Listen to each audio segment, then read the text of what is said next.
as far as it. But now, unfortunately, that's the only way it's available for this one. Although, fine, Saturn, it doesn't cost much on Saturn. It's really cheap on Saturn because it sold a lot when it came out. They made many copies. And we'll definitely show that for sure. I'll just quickly go into the achievement. By the way, if you play the karaoke mode through to the end on any song, you get that one. On beginner course of arcade mode, press the special button, which is the back button, on the slots to stop the wheel. So they tell you what to do. That's insanely easy to get achievements out of this. Repair the damage in the pit during arcade mode by going in the pit crew. Clear one of the challenges. You don't have to clear all of them. There's not an achievement clearing all of them. Finding the sign that says you've just lost your sponsors. Congratulations in Dinosaur Canyon.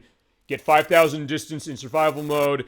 Win on beginner course on any difficulty level. Find the Jeffrey statue. You know, like, since you didn't see this, before we go on to the rest of the stuff, I'm going to go to expert course. I'm going to show you what they're talking about on that one. And the other ones are winning each of the courses on any difficulty. But, yeah, you go there. I want to show this. And then we'll start showing off the other stuff for this. So, yeah, I kind of did plan this to sort of be a showcase of this game's sequel in that Like a Dragon Gaiden game. But also, since you said, hey, I want to show it on that, I realized, wait, I have the console I can show all of them off of. So we'll make this a little bit of a Sega Racing showcase a bit. But it's mostly on Daytona USA. But it's also one of those cases when chat comes with a good idea, I have to say, you have a good idea, and let's just do it. Why not? That's what we do. We can do that on this show. Everybody knows that as far as... Yeah, and I still can't get over the idea of, like, the karaoke mode. I don't know why they put that in there, but thank God they did. I'm so happy they put it in. Okay, so fine. Let them go. Oh, yeah, right. One of the other achievements is you hit off cones or signs on the course. So there's Jeffrey from Virtua Fighter again.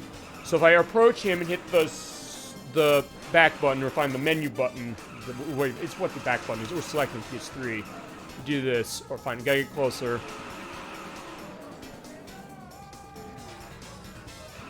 Okay, I gotta know how close do I get to do this. Yeah, there you go. So yeah, he's doing a handstand that way. Okay. Yeah, only in Daytona USA, and they tell you, by the way, do that and you get an achievement. So there you go. I want to show that aspect. And fine, the other ones are advanced course, expert course to win, hit the sign or road cone 100 times, cumulative, so you don't do it in one race, upload records of time trials to leaderboards because it has online leaderboards, and then this one, flip mode. So that's what happens in this game. It's like, yeah, only Daytona USA, and I'm glad, feasibly, I guess I don't know if it's a good thing or a bad thing that I was able to, be the first look as far as this. We will show off, I'll show Daytona 2 off last. I'll tell you what we're gonna do. I'm gonna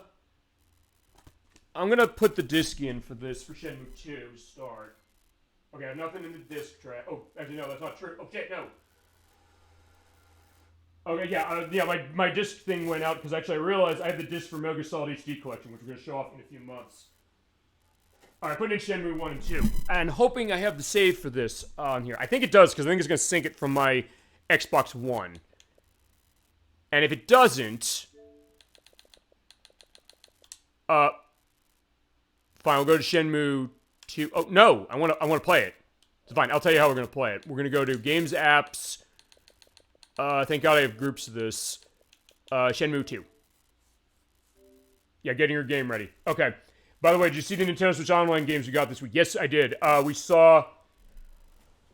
it was Amazing Harbeke, which was from Sunsoft. It was on the Japanese service. It came over here. We got Super R-Type from Irem.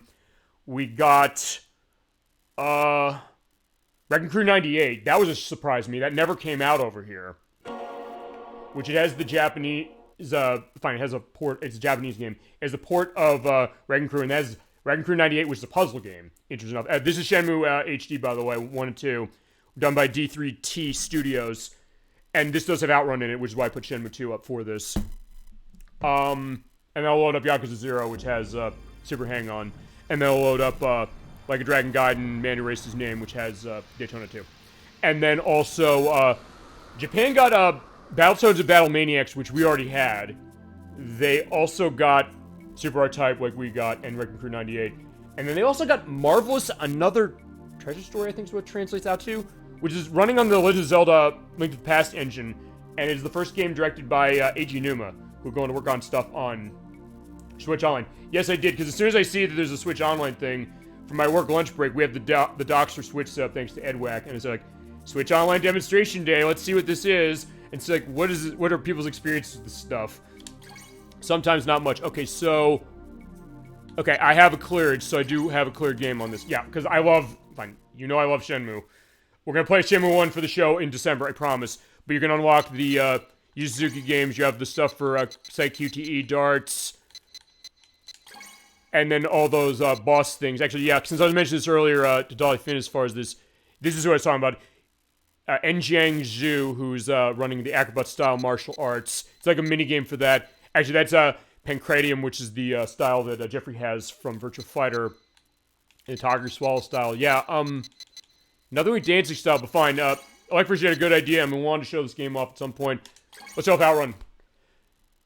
Okay. Here is OutRun, came out in 1986 from Sega. You're just driving your Ferrari around.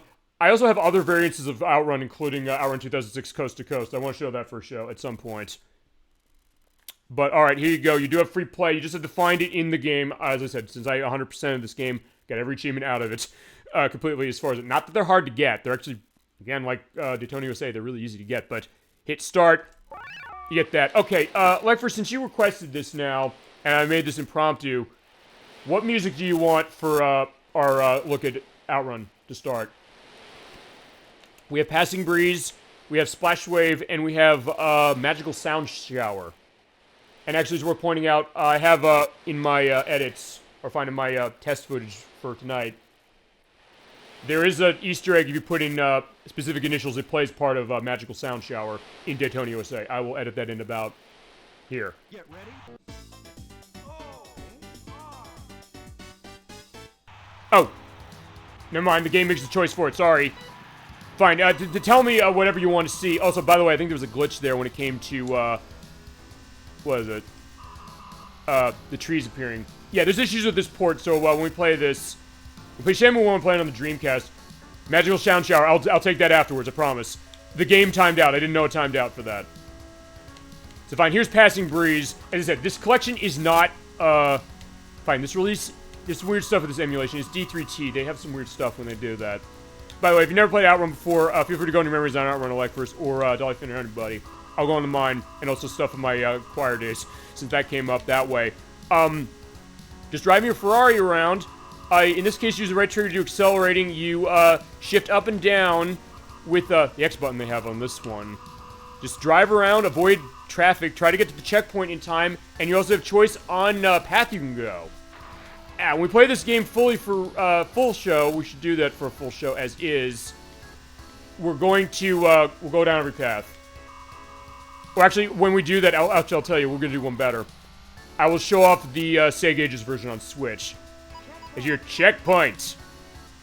When you play that one and go through that, it is a port of the 3DS version, which you can't get anymore. I have the 3DS version. If I can figure out how to do the stuff for getting 3DS showing, I'd love to show that. And the 3D on that is unbelievable.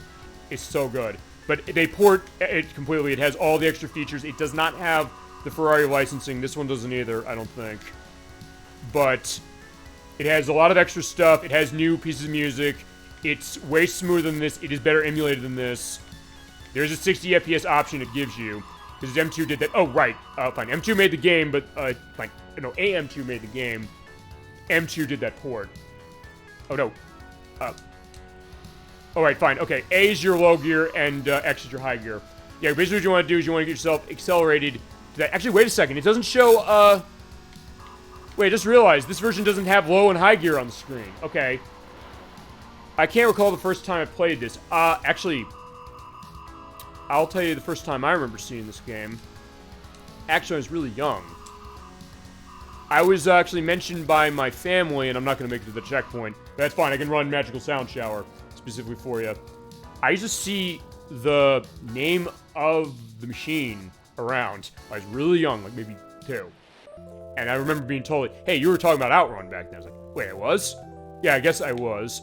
You get this great dream music, the doo-doo-doo-doot, doo-doo-doo-doot. That was the first time I saw it. I think I might have played it at the time. And then the time I played it more was I would play this in the arcade. There's something about this game.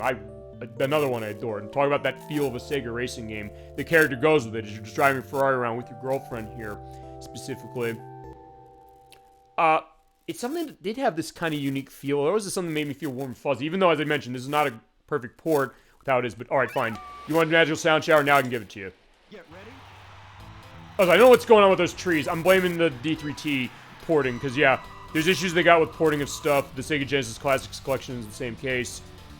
Which is why, under general circumstances, we're not going to use that. But fine, this is the, okay, fine. I guess I'm lying and saying, like, hey, this is the only way I can show you OutRun. I just figured, like, hey, I have this here. Let me, pull that out. That was my first reaction. I said, fine, that one. I think it's in Yakuza 0. In fact, no, it is in Yakuza 0. What I'll do next is I'll load up Yakuza 0, because I do have it on this console. I did buy it. I'll see where I am near a, arcade and see if I'm near one of the ones that has hang on, or super hang on it. Or like first, if you played Yakuza 0, if you remember what arcade it's in. Or if everything gets really desperate, I'll look up something like, where's the arcade that has this? Because I did do that for the purpose of, fine. It's not Daytona USA 2, because they can't name it that way. For, like a Dragon Gaiden. I basically played through that, as far as, actually, I'll tell you what happened is, I was probably wondering, like, why did I pull that idea out? Well, fine. You pulled the idea as far as saying, like, I want to see these. I said, yeah, well, you know what, we should do this. And I have it on this console, so let's do it for Hang On and, oh, right, Super Hang On and OutRun. This is normal Hang On in, as far as Shenmue is concerned. Both Shenmues. Shenmue 1 and Shenmue 2 have it. But only Shenmue 2 has the collection where you can pick them out from the menu. 1 does not do that. But, I actually turned on an Xbox Game Pass Ultimate subscription that I got, I mean, a 3-month trial of it that I got when I bought my laptop my new laptop about a year or so ago.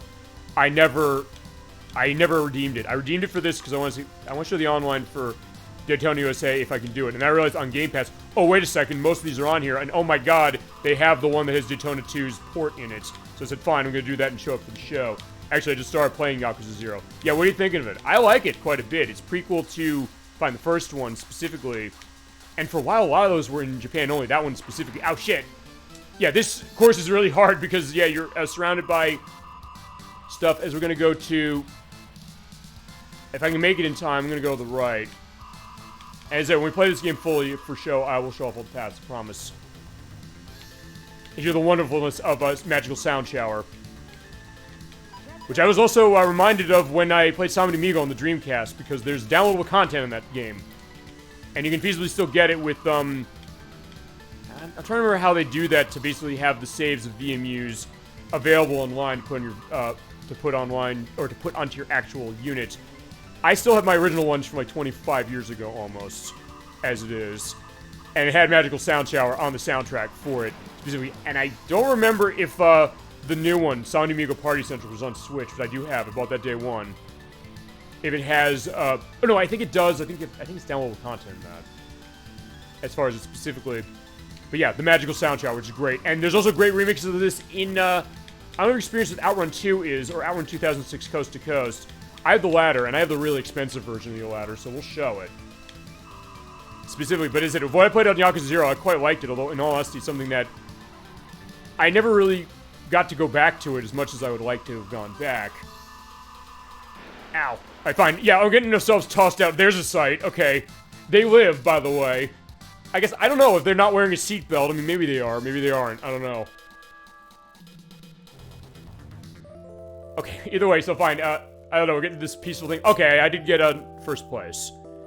Okay, fine. I'll show the other piece of music as well, because yeah, because I may as well. And then I'll take a look at Yakuza 0. Fine, as I said, if it pulls the save for Shenmue 2, which I had on my Xbox One, one benefit of the fact that I ran Xbox One this cycle, or last cycle I should say, because then it means that it syncs my stuff. So when I put the disc in, actually when it said getting your game ready, I actually never put this into a Series X, it's worth pointing out. Or my Series X, so it's fine, Splash Wave. Get ready. Which has an amazing remix in OutRun 2. And it's also worth pointing that out with OutRun 2 this way, because the Xbox version of OutRun 2, the first OutRun 2, not the 2006 one, it actually has all the courses from Daytona USA 2 Power Edition, which will show in a little bit. But I'll end with that one. We'll have sandwich in between Super Hang On and this. And Super Hang is a really good game too, although that's one I came late to. This one, I guess it was kind of there for the beginning, and then it's cases where I got versions that, or systems that had this. Or if I got the versions. I think I played the Genesis version at one point, which is actually surprisingly good of a version. This, as far as Shenmue 2 on original Xbox, this version in this. Let me think. That the 3DS version, the Switch version as well. There's also one I don't have, but it's also a case where it's a collection that's on it's on Saturn, where it costs a fortune. It's called Sega Ages. And in this country, it was published by Working Designs, the people who released Lunar. Shockingly, what they did for that release is they put on, they put on Space Harrier, and they put on, what was the other game? There's a third game they had on that collection. I'll have down below what the name of the game was. Maybe it was Super Hang-On? I don't know if it was. But I don't think, yeah, I don't know what that third game was. There was only 3 games on this. It came out really late in the Saturn's life, 1997. It now goes for like over $1,000. Because it was a Working Designs joint, they gave it the full treatment. You also think like, wait a second, why is Working Designs publishing this? Wouldn't Sega want to publish this? I guess not, because I guess Sega was saying, like, fine, we're moving away from Saturn.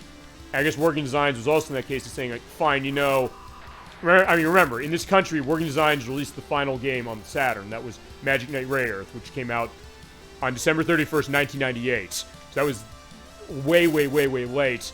And in that case, I guess they figured, fine, we'll do this, even though they said, by the way, we were going to put Lunar out on Saturn here, but Sega kind of stopped treating us well with things. When we had Magic Knight Rayearth at E3 that year, they put us into a corner as far as a booth, like nobody knew we were there. I was like, we got the sense like, hey, we had this great relationship with them on Sega CD, and it's like, yeah, that kind of went away. Unfortunately, I'm not getting through with the Desert.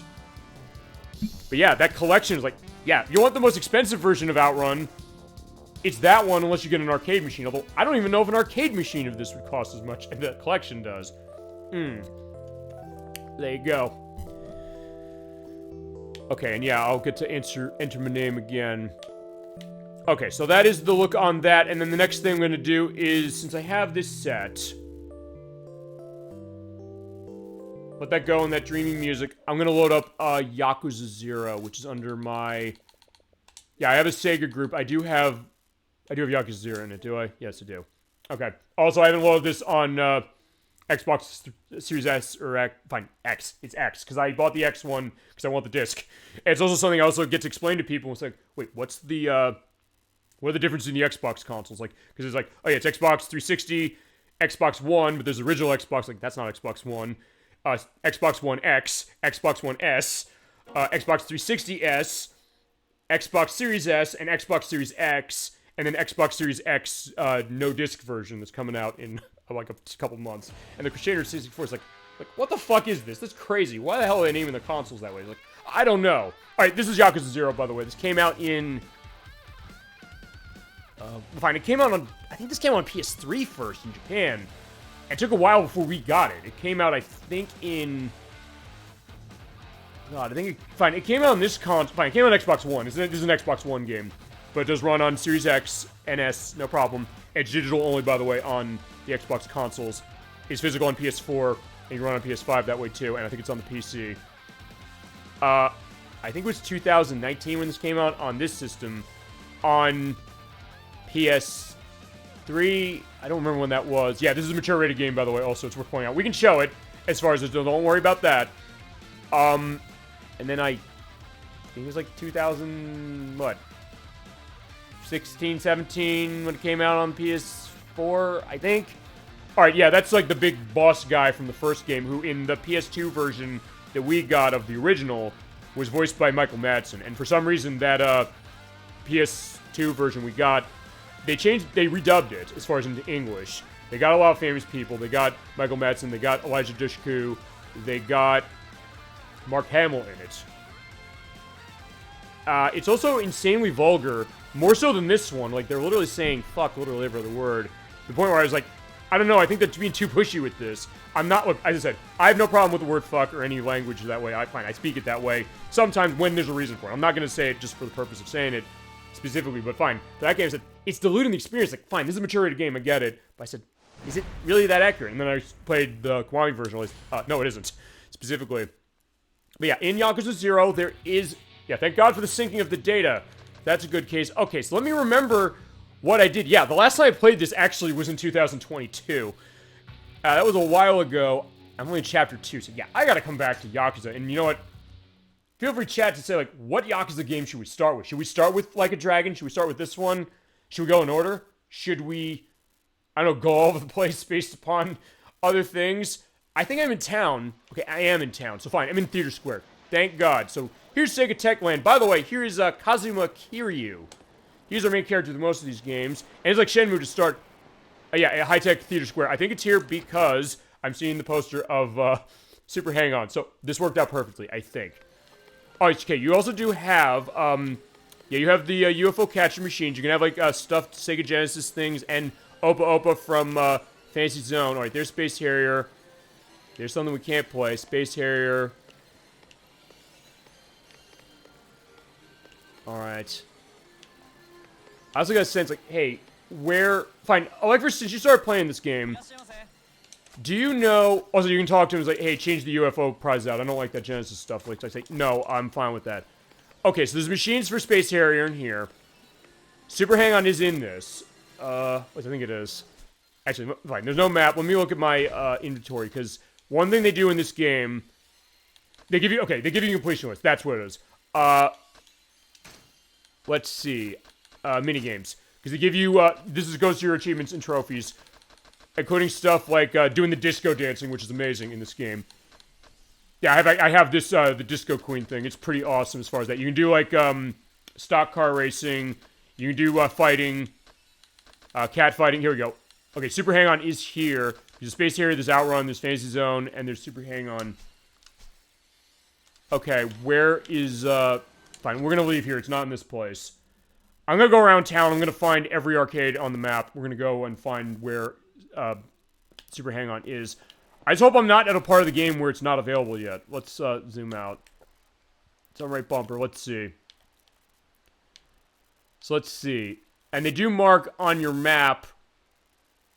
Fine, there we go. List. So let's take a look at the list. They give you a list of all the stuff. There's a map outside. Yeah, you're right. Fine, go to Shenmue's case of... Huh? A map. Alright, where is the map? Yeah, it's like I've played this game like 2 years. Yeah, fine. You know, I'm gonna look at my first map, but yeah, fine. Like, first feel free to go in as far as, like, where the map is. Let me just also see this. Okay, there we go. So there's... Okay, we were at, High Tech Land. That's over there. There is Techland Nakamichi. That is, go down the street, make a left, and then a right, and go down that way. So we'll go there. We'll see if it's there. If it's not there, if you would tell me where it is, and we'll... And fine, I'm in Chapter 2. If you've gotten to Chapter 2, tell me, can we get this here? If not, I promise we'll do that for show. Because I think that's the... I think that's the only thing I've got that's got that. Okay, so fine. Yeah, that piece of crap. Yeah, by the way, enemies will try and fight you. If we're gonna fight with enemies, we'll get into a fight with an enemy. But first... Fine, they are trailing me. He's like, no, I just want to go play games.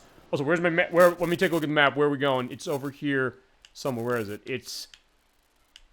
Techland is right there. It's up on the left. Yeah, wait up. No, we're going. I don't want to fight you. Go in here. Okay. Please tell me it's here.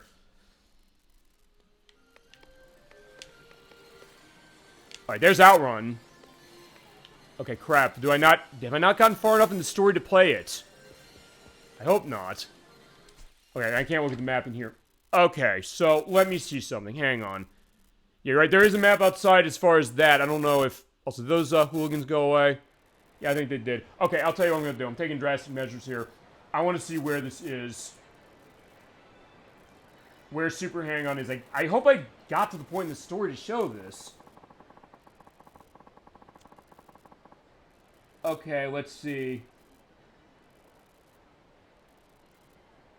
It's in Sega High-Tech Land in Nakamichi and Sotenbori once you complete your friendship with Luca. I don't know. Hold on, let's see. Let me see. Can I see stuff with my friends list as far as this? Sub-stories. Okay, fine. I'm only in Chapter 2, but I don't know if that means I can't do that. Okay, maybe I'm not going to be able to show this. I hope I can. Trying to think also. Yeah, and where I've gotten in Like a Dragon Gaiden, I don't think I have it. Let me see. Hang on. Yeah, let me look at my note. Oh, fine. Let's look at my notebook. Let's also look at my characters. Just hit Luca. Have we met Luca yet? No, I haven't. Okay. Yeah, actually, okay. I don't know if. Yeah, I hate to say it. I don't think I can show this unless. Okay, I'm not gonna give up on this. What are the stuff that Super Hang-On got ported in? Is it just this one? Because I'll tell you, if it gets bad enough, oh shit, I gotta fight somebody, sorry. Okay, fine, I get to show you Yakuza 0. I didn't expect to show this, but fine, there you go. So fine, beat the ever-living crap out of these guys. And they do enhance the fighting engine, by the way, from how it was on the PS2. It was kind of awful on the PS2, but as far as Yakuza 1, that's my case. Because I play, I basically, this is like Shenmue if it was not as good. But then I realized, no, it's fine, because the later ones got going down, boom, down they go. Okay, perfect. Yeah, it's like, yeah. So, like with Shenmue, fine, I'm hurting, specifically, but fine, with Shenmue, it's like, yeah, yo, get out of here. I don't have time for you guys. It's that I'm not feeling so hot, so fine, Kazuma, or fine, Kiryu, depending on how you take it, fine, both ways. Yeah, he's not hurting, like, can I, look, I do want to play this. I don't want to give up and say, no, I can't play this for you now. Or I'll tell you, if I can't do that... Alright, hi. Yeah, you look like shit, Kiryu. I was like, yeah, I know, sorry. Okay, that's just about the changing on that. Fine, okay, okay, now that I'm in a safe place. Okay, which one do you start with? Don't need to play the others in order to go with the Like a Dragon. Okay, so... You want to see Like a Dragon first? Is that the one you'd want to see first? I can definitely get a case of that. Okay, let me see about this. What games is in? Is it aside from this one? Okay, it's in 0, it's in 6. You know what? I don't want to give up on this. Yeah, I didn't. That was the first one I played. Okay. So yeah, if you want to see Like a Dragon, yeah, we can do. Yeah, we definitely Like a Dragon. Fine, fine. Yakuza Like a Dragon, as it is. Okay, so I'll tell you what I'm gonna do. We're gonna compromise. To start. Because you're probably wondering, wait a second, how am I doing all this stuff? Fine, Yakuza 0 I own. I downloaded that. Shenmue 2 I own because I own that collection. Like a Dragon Gaiden, what's that about? Actually, as I mentioned, I signed up for Game Pass because I had a free subscription for 3 months that I never claimed. I said, I want to show the online feasibly of Daytona USA if anyone's playing it. They're not. But then I realized, wait a second, Like a Dragon Gaiden is on there, which says a sequel. So, that's the idea. Okay, I'll tell you what we're going to do. We're going to go into my Game Pass. We're going into Game Pass now. So fine, I have not shown Game Pass. I have it, as far as what it is. I probably should just keep this. In fact, I'm also going to get the expansion card, because I'm basically down on, stuff for this. Yeah, Blaze with Cross Tag Battle. I could play that. I'll tell you what I'm going to do. I'm gonna see what's the size on Yakuza 0, because not Yakuza 0, Yakuza 6, because Yakuza 6 is on this. So what we're gonna do is, we probably should look into everything that's on this right now. But fine, first things first, it's in Yakuza 6. How big is the size on Yakuza 6? Okay, and this is not Series X based, because that's the one thing I gotta indicate, which is, okay, I don't know if we could get far enough to get this in Yakuza 6. I'll tell you what I'm going to do. I'm installing it to my drive. And I can do this because that was an Xbox One game. It's not specific with Series X, which is... In fact, there's Like a Dragon right there. I will take a look at Like a Dragon at some point, but I can't actually install this to myself yet because when it comes to Xbox Series S and X, it has a 1 terabyte drive on it. Some of these games take a ton of space. When I bought this thing, it came with Forza Horizon 5. That game is like 150 gigs. It's massive. And they keep patching it, so there's a lot of stuff they do. The thing is, when it comes to Xbox Series S or X games or things that have native aspect to it, you have to have it on either the main drive or on that expansion card. Because there's 2 variants of the expansion card. There is the 1 terabyte and the 2 terabyte. I want to play them all. Yeah, and most of them are on here. As far as the ones that are on here, there's 0, there's 3, 4, 5, 6, Kiwami 2, which are the remakes of the first 2. There's Like a Dragon, so that's 8. And then the other one that's here as far as that is what is it? It's fine. It's the one I downloaded, which is Like a Dragon Gaiden. What is it? Like a Dragon Gaiden, the man who erased his name. That is... It's alphabetical, so it's that one. Okay, so because these are the ones that are up on Game Pass. They've been up there for a while. The ones they don't have is... They don't have Infinite Wealth, the one that came out a couple months ago. They don't have... Actually, they don't have the Judgment games. So they don't have Judgment. They don't have Lost Judgment either. They don't have... I'm trying to think. Is there one I'm missing that I'm forgetting? Maybe. Okay, fine. You know what? I'll tell you what we're going to do. I'm letting that download.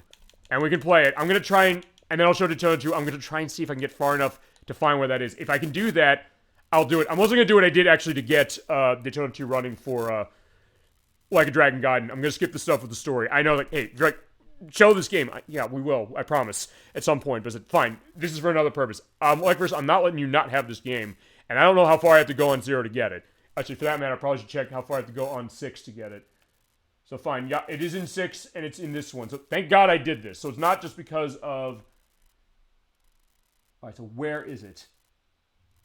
It's at the Sega Theater Square in 6. So what I'm going to try to do is we're going to try and go through that. Fine. Also to show as far as like what's on here, stuff I own, like Age of Empires 2 Definitive Edition, Age of Empires 4, which I've always wanted to play, ever since they released it, the Amnesia games they're pulling out, because like with PlayStation Plus Premium, they'll rotate games in and out. The Amnesia stuff's going away soon. But there's other stuff. It also has connection with EA Play, so you have EA games that go to this. Like Alice Madness Returns, I believe that includes... I'm trying to remember if this includes the port of Alice from the PC, because they did a port of Alice from the PC that came with this. I believe the back compat version, when you put the 360 disc into this, because it's backwards compatible in this unit, it gives you both of them, I believe. I hope, because that would feasibly be one of the easiest way. There's Among Us, there's some big stuff like Anthem, a couple of the Assassin's Creed games, Odyssey, Origins, Valhalla. A lot of the rare stuff is on here, like the Banjo-Kazooie games, all 3 of them, Batman Arkham Knight, a bunch of the Battlefield games, the Battletoads, the new Battletoads game. Oh, I forgot Black, which is by the people who made Burnout, is on here. Blaze Blue Cross Tag Battle, I know Electrush, you've mentioned that. Blake's the Time Sweeper, which is by ex-members of Sonic Team, that was our tune who devved that one. Bloodstained Ritual of the Night, that's a very good game, I can trust that one. Burnout Paradise, speaking of racing games, they're awesome, that's definitely an awesome one. Brutal Legend, which is by Tim Schafer. That's the kind of hack and slash game that has Jack Black in it. It's really, really cool. I had to dance around some licensed content for both of these, but they're both really interesting. Let's see. Control, which I've been recommended that's by Remedy, the people who made they did make Max Payne and Alan Wake. The Costume Quest games, I have the first one. Crackdown 2, Crimson Skies, I mentioned how good Crimson Skies is, that's up here, that's amazing. The Crysis games, Dante's Inferno, a lot of the Double Fine stuff, because remember, Microsoft owns Double Fine now, so Day of the Tentacle, Dead Island 2, I forgot Dead Island 2 is up here. The Dead Space games, Deep Rock Galactic, which I know that Proto is a big one into. Deathloop, which is by the people who made Dishonored, and the Dishonored games are in here as well. Diablo 4, which came out about a year or so ago. Disneyland Valley, all the Doom games, 2016, 1, 2, 3, 64, Eternal. Dordogne, which this is a game Dolly Finn pointed me to. She actually downloaded this on her system and played it, and actually she was the one controlling that as far as like off-screen stuff. She's like, this seems cool, I want to play this, and she was right, that was pretty cool. Ueden Chronicles Rising, they're also putting on Ueden Chronicle 100 Heroes, which is out in a couple weeks. The latest game from the people who made Suikoden, and it's going to be day and date, so it's going to be coming up for this specifically. The Fable games, the Fallout games, Far Cry 5 and 6, Fight Night Champion, I do want to play this myself because I love my Fight Night, and I'm still waiting.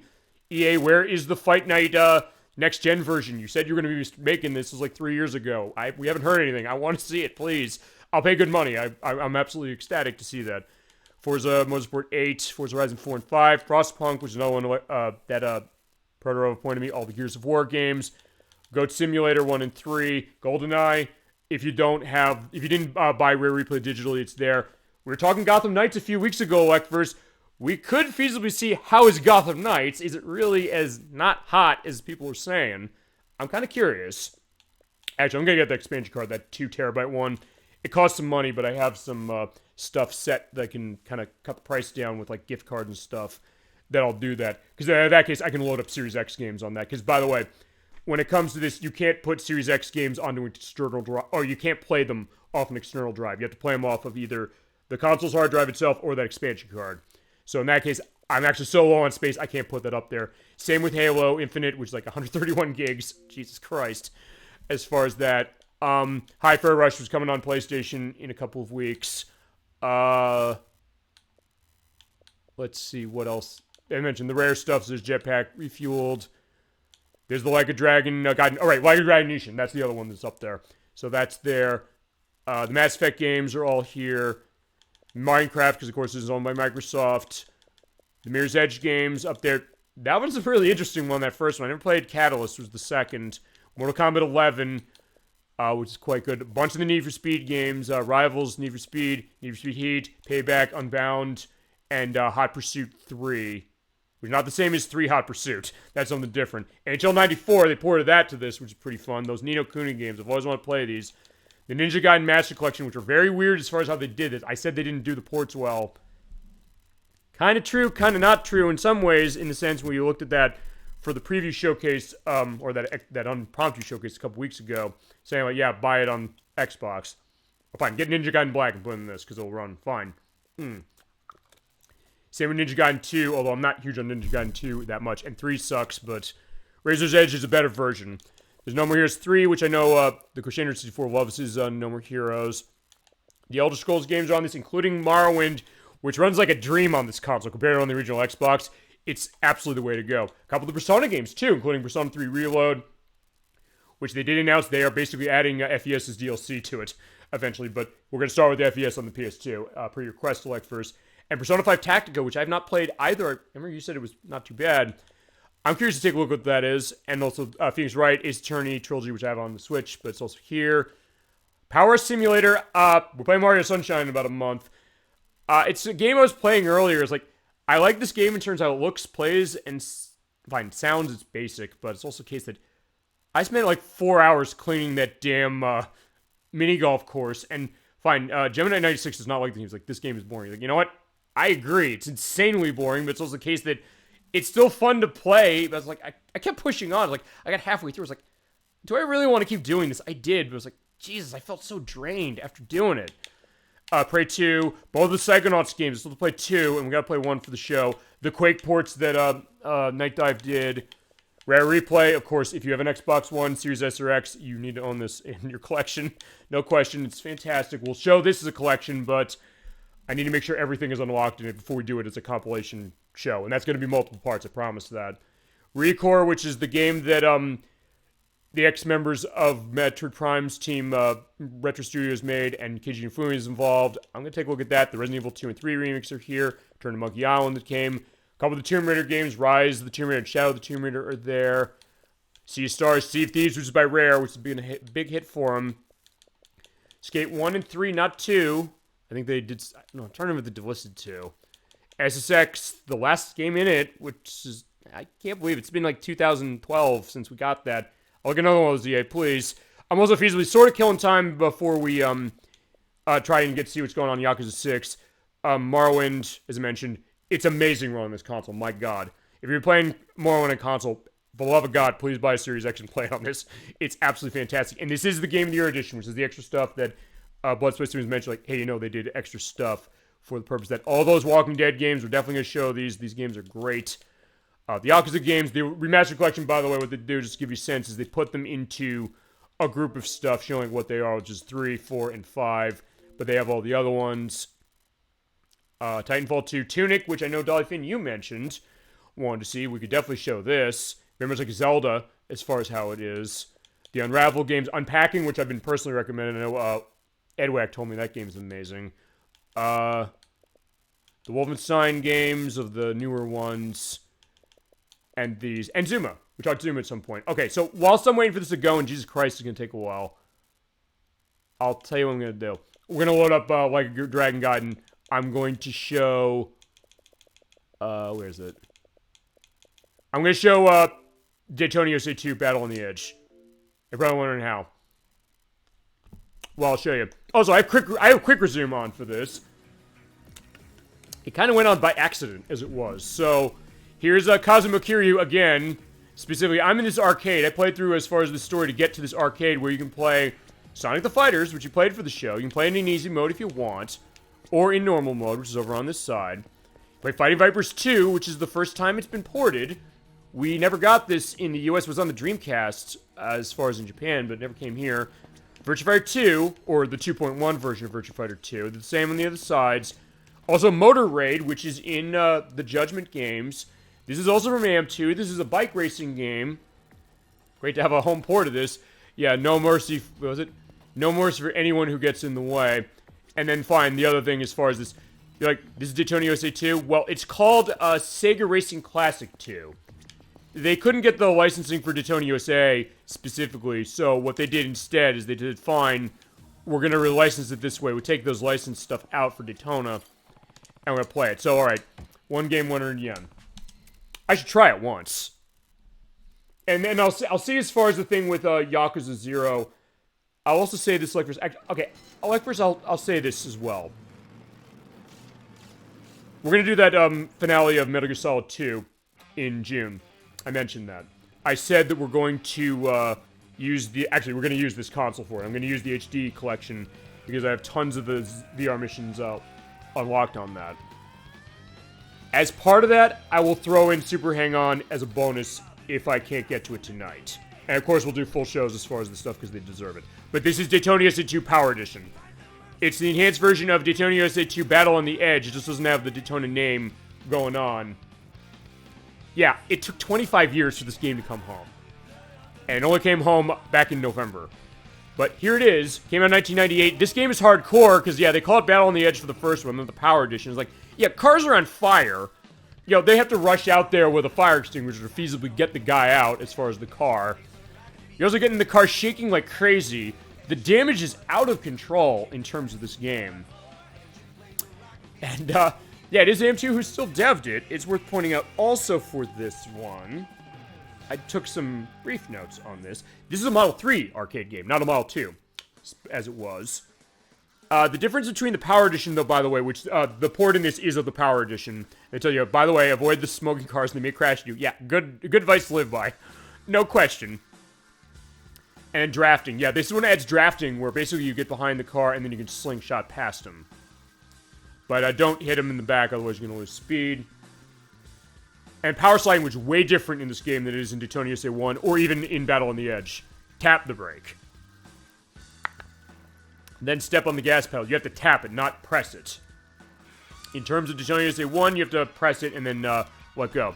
Yeah, let's see that again. They just want to make sure you're getting it. Now, honestly, I don't really get it much myself. It's fine to do that, and yeah, that's the idea. As you have the Scorpio going on, yeah, practice, you'll be number 1. Put the pedal to the metal and good luck. Yeah, the difference, as I mentioned, between the Power Edition, which is an enhanced version of the original game, which is fine. Originally, it was Daytona USA 2 Battle on the Edge. Then there was Daytona USA 2 Power Edition, which has...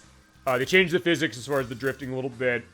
They added a challenge track, which lets you play through all 3 of the main courses in one run. One really long run. They changed the background of the beginner course we saw, where it was shown, you know, like the Daytona stock car event race place. It took place in a forest in the Battle on the Edge version, the original.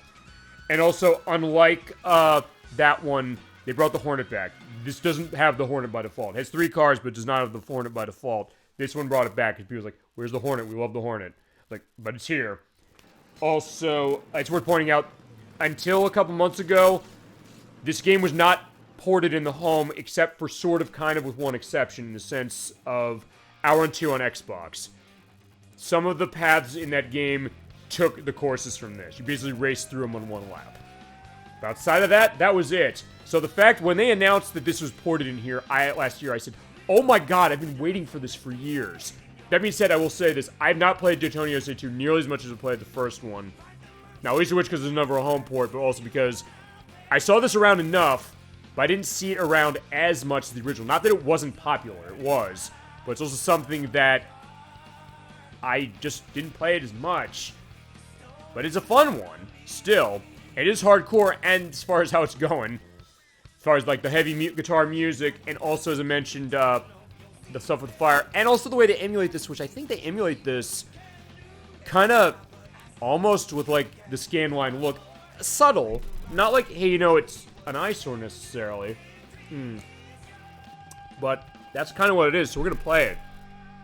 By the way, you do have button configuration here. It is oh, you can change it. First I said, wait, you can't change it. Okay, all right, it is adjustable. I thought it wasn't adjustable for some reason. Okay, so yeah, everything else is set. The view buttons and the gears.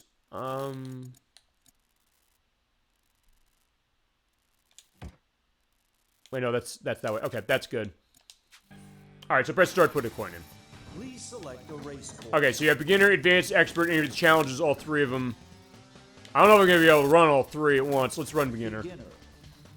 Please select the This would be a bit of a thing. You have 3 cars. You have the JC Eagle, you have the Scorpio, you have the Phantom, and you have the Hornet. Let's show the JC Eagle. And you have manual or automatic transmission like you did in the original game. The manual one goes faster, but is, in case you have to manage that, to run automatic. Alright, so gentlemen, start your engines. Yeah, chat, feel free to go into memories of this one. Is that I'll try and get Super Hang-On running. Is that if I can't get it for tonight, I will toss that in when we do the finale of Metal Gear Solid 2 running on this console, which will be in June. That I will say. And I'll also try and get stuff going as far as understand the drift on this one. Okay, and this is the game where it's saying, like, hey, you know, the map turns. Yeah, it turns along with you.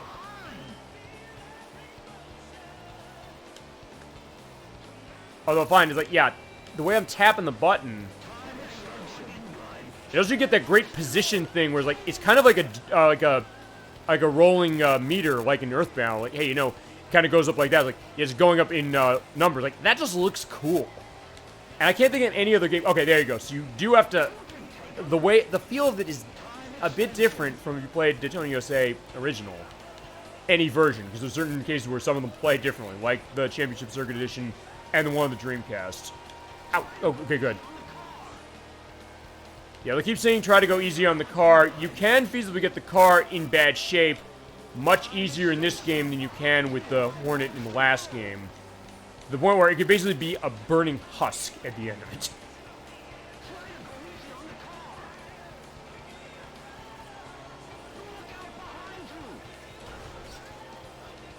And those will give you speed records as you go along, which is a little different. And you just have the pit perspective, but like in the regular game, you're going to lose probably if you go in there. So don't go in there unless, yeah, you can't control the car anymore or something. Which can happen, admittingly.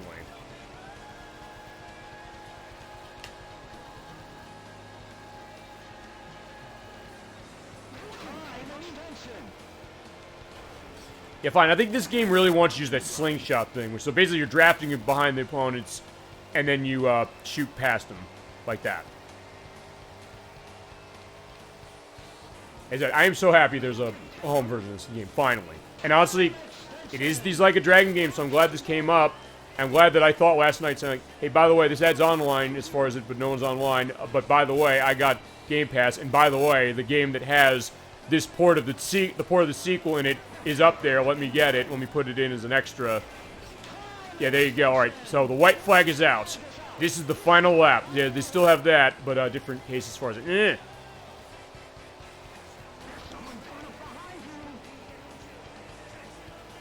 Check your position. I think I'll be able to make it. Just barely. Yeah, look at the tires also. Yeah, they're getting balded easily. And the race is over. There you go. Also, I'm going to show crashing this damn thing just because of it. Alright, 12th. Not bad. Game over! Yeah, in this case, they just do the traditional case of that. And you do still have, like, the roulette wheel saying what they are. And I don't think that it does the same thing that Daytona USA 1 did where you're able to sue. I know, no, SOG. Single. That case. Alright, there you go. I just have to get that set as you're going across the roulette wheel.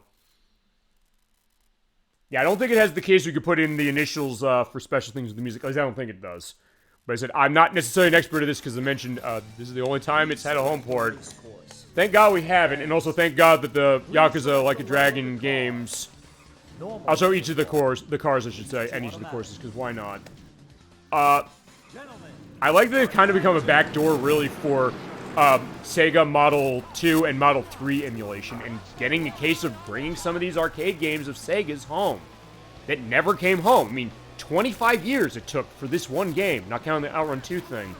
But even then, it was not like, hey, it's not the same game. It's fine, you're running the OutRun 2 thing, which, look, I love OutRun 2. It's awesome. We love OutRun. I love OutRun, chat, you love OutRun. For sure, I'm getting the sense as well. So, in that case, as we're going to different places, yeah, we're going to Space Hangar. It's getting way more, weird as far as what it is. We have, the swinging ship ride. Or if you've ever been to Busch Gardens in Williamsburg, Virginia, they had a ride, called the Battering Ram. I don't know if they still have it. That will, swing around that way. And, like a roller coaster. And the roller coaster is going, and there's penguins there, because why not? I don't know. But either way, it's yeah, only in Daytona USA World is yeah, the pirate treasure, and there is the space, spinning thing. It's almost like the Dumbo ride from, Disneyland or something like that. And yeah, even though it looks like it's coming towards you, it's no, it's not going to crash into you. I mean, that would be a case of you had a case of, it comes off the rails and you have to get out of the way. That might be something almost like for, a Burnout game or something like that. Or, well, something sort of similar. I mentioned Splashdown, the jet ski racing game. There's a sequel called Splashdown Rides Gone Wild, which came out on the PS2. I haven't played it. I've always wanted to because I love Splashdown, the original, which is fantastic. It's by Rainbow Studios, the people who made Star Wars Racer Revenge and the ATV Off-Road Fury games.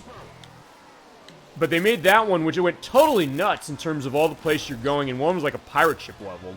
It also has a corporate sponsorship with Dairy Queen for some reason. And it also has load times that are apparently horrible, from what I understand. We're talking 30-second loads between races. I don't know, I haven't played it, and it doesn't cost much, so I'd love to show it. But I just have to turn off the music, because it's licensed music, so yeah, bye-bye. Oh shit, look at the alien there. I don't know, it looks like it looks like Red Skull from Marvel or something like that. I don't know, maybe they have that on their minds, who knows. Yeah, look at the Scorpion, shaking like crazy. The hood's almost coming off. So yeah, they amped the damage up for this game. No question about it from even the first one. Yeah, it's not like they didn't have damage modeling in the first one.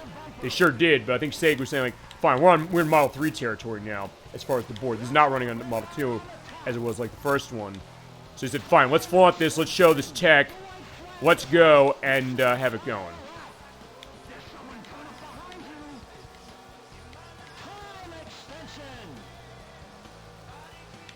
Yeah, but I guess it's kind of interesting as far as what they're doing with, the fantasy milieu of this. Also, yeah, instead of grass on the side, you have, this goop. It's yeah, don't go in the goop. Yeah, look at that guy. His hood fell off. I also should probably find, yeah, there's, find a train derailed. Shit, I never actually noticed that's what it was. Yeah, sometimes just playing a game like this and just looking at it, it's wait, what? Okay, I don't think I'm going to be able to get to the end. Yeah, I know, I'm not going to win, sorry. I'm not going to win, I'm not going to get at the end time. Alright, fine. Place 12th. Game over! Okay, and I'll also take a look at what are we looking at on 27%. Okay. Yeah, I don't know, I think I might have to... I'm just trying to think, is there a backup I can do? I mean, there is a okay, here's the thing. There's a collection on... There's a 360 collection that's backwards compatible with this that has that, although I think that one might have been delisted. I'm just trying to, hey, how can I get a Super Hang-On on? Okay, fine. I'll compromise. I'll say this. As I mentioned, we'll do the thing with, Super Hang-On for that Metal Gear Solid 2 finale as an extra. In fact, I think we'll start with that, because why the hell not? Because it wouldn't be a long take, I guess, unless you want me to hold off till later in that show. As we're going to the city. I'm not going to let you go LA empty-handed for hang-on stuff. I'll show you the original, because I have that in Shenmue 2. Fine. I'll go back to Shenmue 2, that'll be the idea, and then I will make sure that when we get to that point, I promise I'll have, yeah! Yeah, I'm going the wrong way. Yeah, you can definitely run into cases of that on the Impulse here. I'll make sure we have, Super Hang-On running for that. I'll, make a case of that. Ah. But yeah, as I said, we'll also definitely do that for sure. Because actually, let's talk Super Hang-On at least. Which is the sequel to Hang-On from... Okay, no, I'm thinking it's not fine. I'm letting my mind go again. Like, well, I don't know. Should I pause the show and show the Genesis Mini too? Get that out? Fine, yeah, I'll show it the other way. Like, we'll show the arcade way. I can show that the other way at some point, specifically. But, yeah, my experience then with Super Hang-On actually was through 3DS again. I actually had never played that one growing up until that release, where it is a sequel to the original, but it adds a boost button. So you get yourself to high speed or max speed, you press that, you can kind of go really, really fast, and also get into a case where you're able to, I guess, kind of have that going to get yourself to massive speeds as you're running across multiple courses, unlike Hang-On normal. I said, this is just to be more of a demo of this one, and they said, oh, fine, we'll look at Hang-On that way as an extra. And that'll be the idea of it, is it? If I was able to get the download going on quicker for Yakuza 6, I'd see what I could do about that. But then again, I don't know if I can necessarily vamp long enough. But hey, if nothing else, I'm glad I got to try that way. Okay, fine. Yeah, fine. I'll at least show one course of this. Yeah, hairpin curve, by the way, you must be careful. So they tell you specifically, yeah. Oh shit, I hit back, sorry. You're like, what happened there? I hit the back button. As our great central station. Okay. Yeah, hit. Okay, so fine, I got hit. Now, you know, let's show the pit area in this. I actually haven't. Yeah, because my car has seen better days.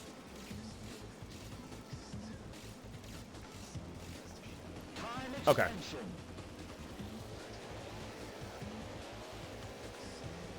Alright, so yeah, the white flag is out. We're not going to see it because it's so far. Yeah, I'll see how I can go on that. Actually, I guess I'm trying to remember if... yeah, that turn. Crap. Okay. I'm trying to remember if Daytona USA 2 in the arcade had, like, licensed logos around here. Fine, if it did, they had to take them out for the purpose of this version, but I don't know if they've actually put him in or not. Or fine, if that was what they did.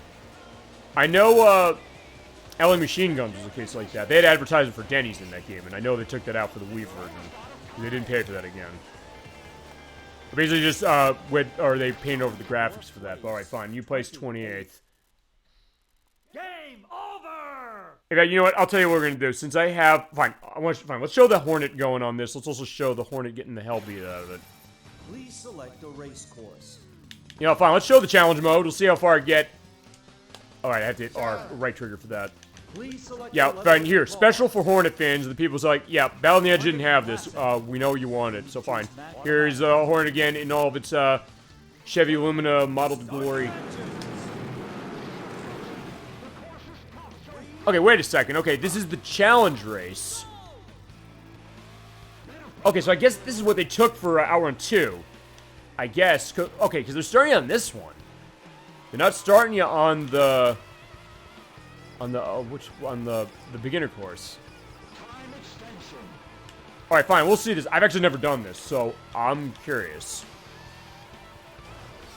You hear that great Sega heavy metal guitar music. Yeah, I'm trying to guard that rear bumper. Yeah, people are not showing the Hornet the respect it deserves. Yeah, this is a legendary car, and you're like, yeah, compared to your other cars. Fine, I like the other cars in this game. But it's also, like, fine. The Hornet has, you know, the precedence there. Like, fine, it was the original, you know? Or fine, it's like the cereal cornflakes. They say the original invests. That's the case. Oh, okay. So, okay, they give you a different, tunnel to go through. Cool, okay. That's neat. And again, exclusive to the Power Edition of this. As this is the only version that's got a home port. This is how you're going to be playing it. And it's worth pointing out one other thing. I'll also go into this with Like a Dragon Gaiden, the man who erased his name, which is what this is in. If you want to get this, is on Xbox One, Series S, Series X, PC, PlayStation 4, and PlayStation 5. It's also worth pointing out, though... Shit, okay. Yeah, that shut me up as far as him crashing off that way. For some reason... The game is not physically released on any console in this country. Fine. With, the Xbox consoles, the Yakuza games tended not to be put on a disc, except for the Judgment games, and actually except for, like for the one you mentioned, Yakuza Like a Dragon, because it was a launch title for the Series X. But outside of that, they were all digital, but on PlayStation 4 and 5, you think like, oh yeah, they're gonna have physical versions, right? Well, fine, not officially, not in the US anyway. PlayAsia does sell a physical version of this game, though, where it is multi-language. You can play it in English for the PlayStation 4 and the PlayStation 5 version specifically. The Crochet Nerd 64 told me about that because he's a big one on the Yakuza games. He kind of discovered this a little bit. I don't know if he's played Like a Dragon. Given his love of RPGs, I think he'd probably really like that one. But okay, I think the thing is he has most of them. And I gave him Lost Judgment as far as a gift because like yeah, Chris was coming around like what do you want? And as far as it, I just looked as far as what it was. It's like Lost Judgment. I don't have Lost Judgment. It's like okay, fine, here you go, Lost Judgment. I think he said he's playing them in order, so I think he just has. I think he's gonna say like, hey, you know, we're on them in order. Although fine, I'd like thank you for mentioning the idea that hey, Yakuza Like a Dragon. It is the 8th one as far as the series, but it's something that feasibly you don't have to necessarily be concerned if you didn't play the other ones. I mean, he has a bunch of them. He might even have that one, I think. So I can get a sense of that. Okay, fine, here we go. Okay, so, alright, this is interesting how it puts them all into one course. Except, yeah, fine, we're not going on easy on this car. Yeah, look at it, it's a Husk. Yeah, sorry as far as the, respective rolling start. Hi, Savester, hi, Savester 123. So good to see you tonight. Welcome to Super Bowl Game Saturday. This is a independent show of gaming we do every week. We were showing Daytona USA, the Xbox 360 port. It also kind of turned into an inadvertent, Sega racing game showcase, because we showed, that, OutRun, Daytona USA 2 Power Edition, which is ported into, Like a Dragon Gaiden, The Man Who Erased His Name. I'm trying to show off, Super Hang-On that I know Ekfors wanted to see. I also do this totally off the cuff. It's totally something like, this is improvisational as far as the show. He said, hey, you know, I'd like to see that game. I said, okay, I have Yakuza 0, which is in. I haven't gotten far enough in that game to unlock it. I don't know if Yakuza 6 has it. I'm running Game Pass for the purpose of this so I can make that happening, specifically. But honestly, at that point, it's like, fine, I think I'm going to have to show Hang On normal, specifically. So good to see you tonight. Feel free to let your memories flow on any of the things I just mentioned. Daytona USA 1, 2, Hang On, Super Hang On, OutRun, Sega Arcade Racing Games. Feel free to go into it. So good to have you, and thank you for stopping by our little program. We do this every week, as far as we do take viewer requests. Anything you want to see, we'll make happen.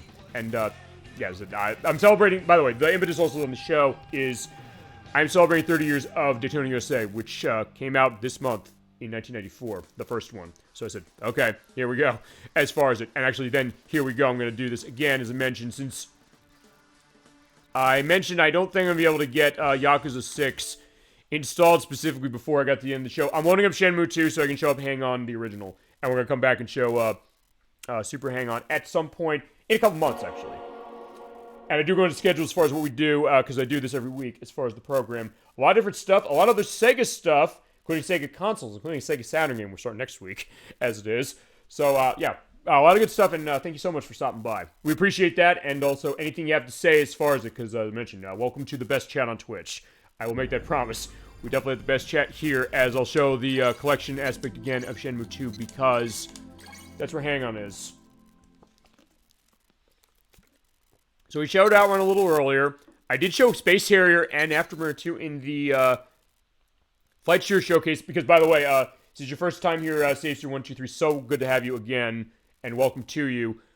We do have a Super Bowl Game Saturday YouTube site. That is over in Twitch area, linked somewhere. And we do have our old shows. That one goes back to 2020, when I showed off demos of Space Harrier and Afterburner 2. And we showed OutRun tonight, so we're kind of completing the group of 4 here. So fine, let's take a look at Hang On, the original. Yeah, sorry, First I couldn't get you Super Hang On. We'll get that one, I promise. Yeah, this came out in 1985. Actually, this is not the first time I've shown this one off, either.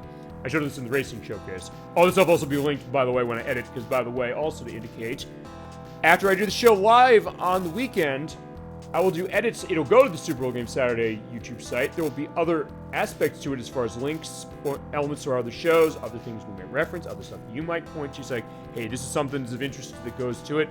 It'll go in a little link list as far as our description, and we'll have an aspect of it. So let's show Hang On from Yu Suzuki, as it is, from 1985. Hit start. There we go. Let's get racing.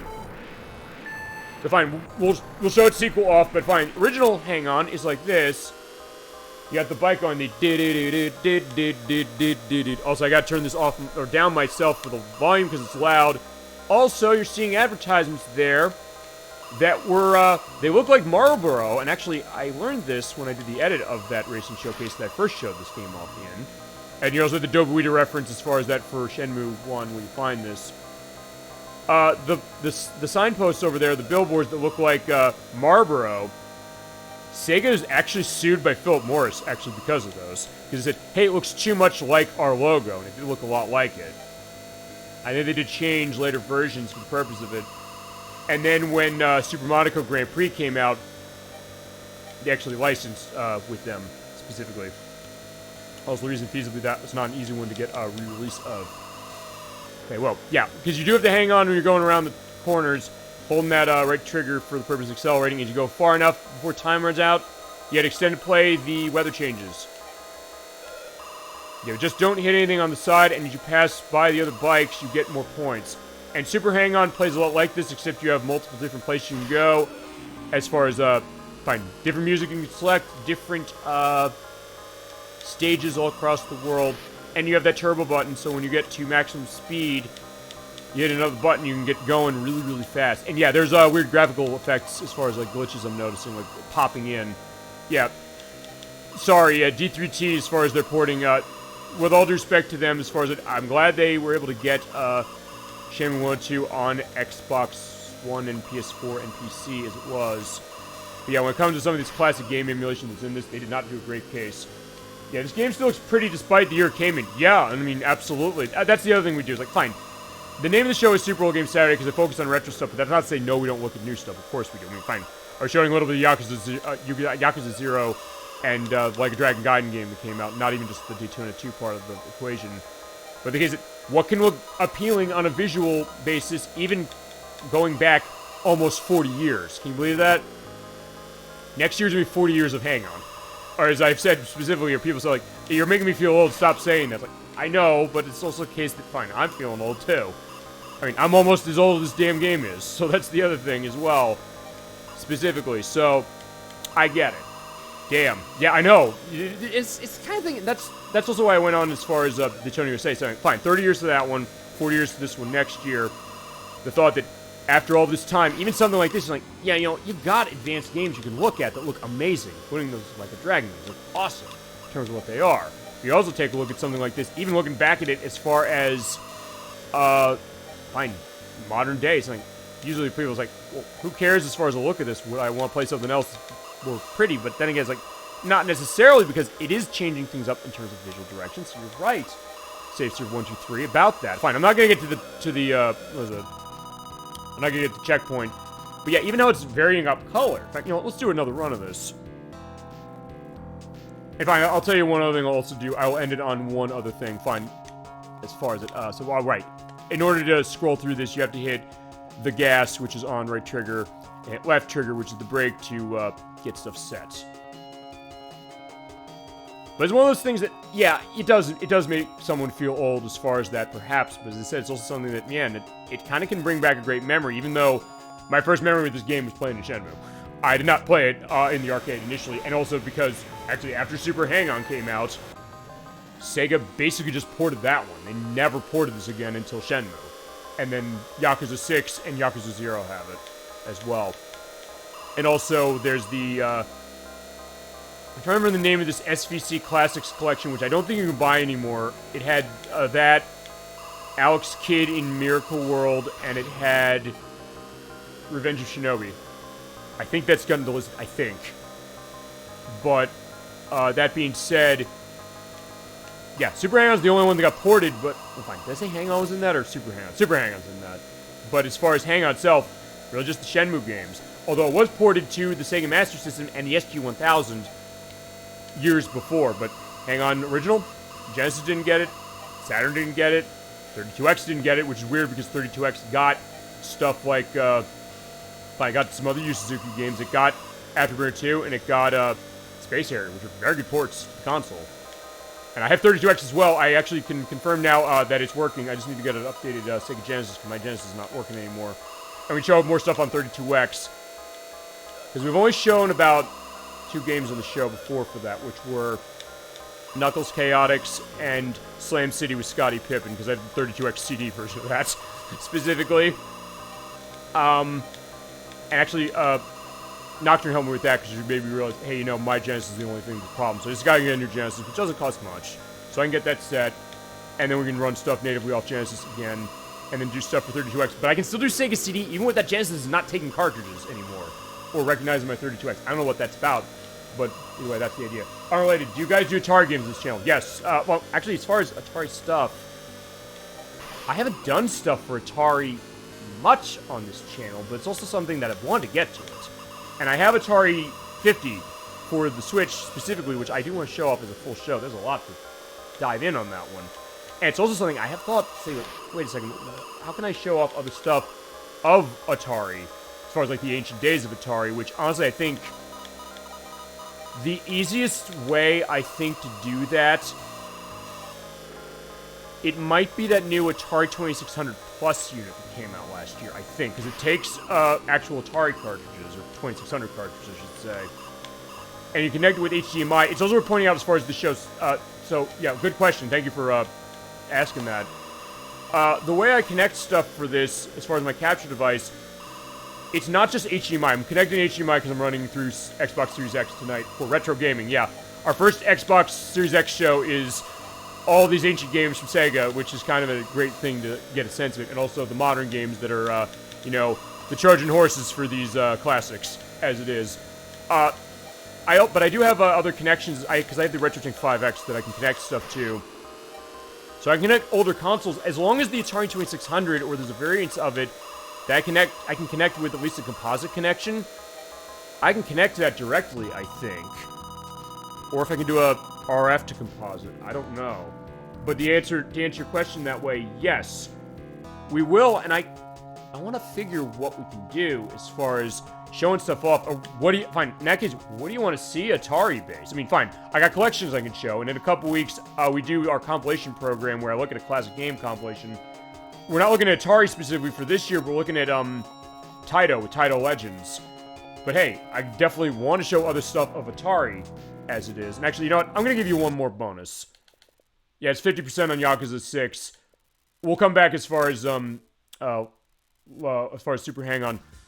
I'll tell you what I'm going to do. Since I have the quick resume, thank God for that quick resume. I'm going to show you one more Sega racing game. So yeah, this is an inadvertent Sega racing showcase. And I kind of like that happened. Also, we also do a crane game. In fact, you know what?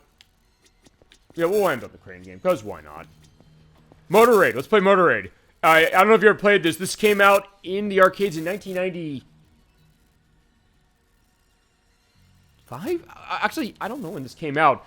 And this hasn't gotten ported much either. It's in the Judgment games. Judgment and Lost Judgment. At least I think it's in Lost Judgment. I know it's in Judgment. And then this game has it.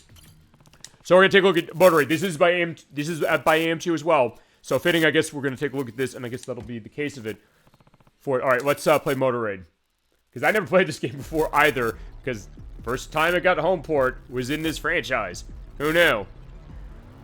There you go, presented by Sega. Yeah, that bronze letter. Okay, I never actually saw that. I think where the Yakuzas have Virtua Fighter inside a minigame. Actually, this one has Virtua Fighter 2. In fact, you know what? Since we're in this arcade, I'll tell you what we're going to do. And this is the other thing. I can improvise on the show. I can say, like, hey, you know what? Let's show a bunch of stuff. I'm going to show a little bit of every game that's in this. That's in this arcade. Because I showed Daytona USA 2. I'll show Motor Raid. There's Virtua Fighter 2 in this. And then there's also Sonic the Fighters and Fighting Vipers 2. Which Fighting Vipers 2, by the way, this is the first time it's been ported to the US. Because it came on the Dreamcast in Japan, but we never got it. So I'll give you definitely take a taste of that for sure. And actually, I'm showing Virtua Fighter 2 off sort of kind of as it was before when we did the fighting showcase. So, fine. This is your Sega night, specifically. Okay, 1997 was when Motor Raid came out. And damn, look at that, you know, the skull there. Okay, so how to play. This, I believe, ran off of the same That's real cool. Yeah, indeed it is, and it's something like, hey, thanks for bringing that up, because in that case, yeah, you're kind of driving the show. That's the other thing, is that I may be sitting here playing a game. Talking with the chat, yes. But it's also something that, hey, they'll come in and say something. They'll say, like, hey, you know, I have memories of this game. I'm curious of seeing something. I have something that goes with this. Mention something like that. And in a case like this, it's like, hey, you know what?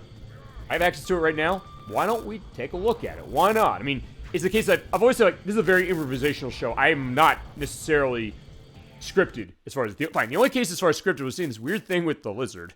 Okay, never really saw that. I take notes as far as information, as far as interesting things that go with games. I took like 4 pages worth of notes on Daytona USA because, like, I think it deserves that perspective. But it's also something that, hey, if chat comes in, it's like, I want to see this. That's the idea. In fact, Electverse, as far as chat said specifically, like, hey, I'd like to see OutRun. I'd like to see Super Hang-On. So I said, hey, you know what? I got collections that have most of these. Fine. I have something with Super Hang-On, but I can't get to it right now specifically.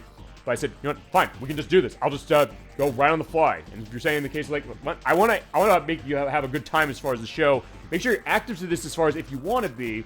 Certainly sit back and enjoy and just rest that way. Because that's the idea. It's a restful show as far as it. Discussion-based as far as what I have to say, but also all of you. Definitely make that happen. And I thank you so much from the bottom of my heart for that. But the case that, hey, you know, we can just do this stuff and, yeah, just drive it that way. So let's take a look. All right, fine. Let's take a look at Motorade. It's kind of Road Rash-ish, and Road Rash-like. You have Robin, I.O., Gun2, Gelia, and Robin. We'll play as Robin. And you have Championship Mode or Practice. You can select one course and go along and go. I think it's running on the engine of Manx TT Superbike, which I don't think they've ported that into any of the Yakuza games. I think it's only a matter of time. I'd like to think so. And I have that on Saturn. If you ever want to see Manx TT Superbike, I can show you the Saturn version at some point. It's a pretty good version.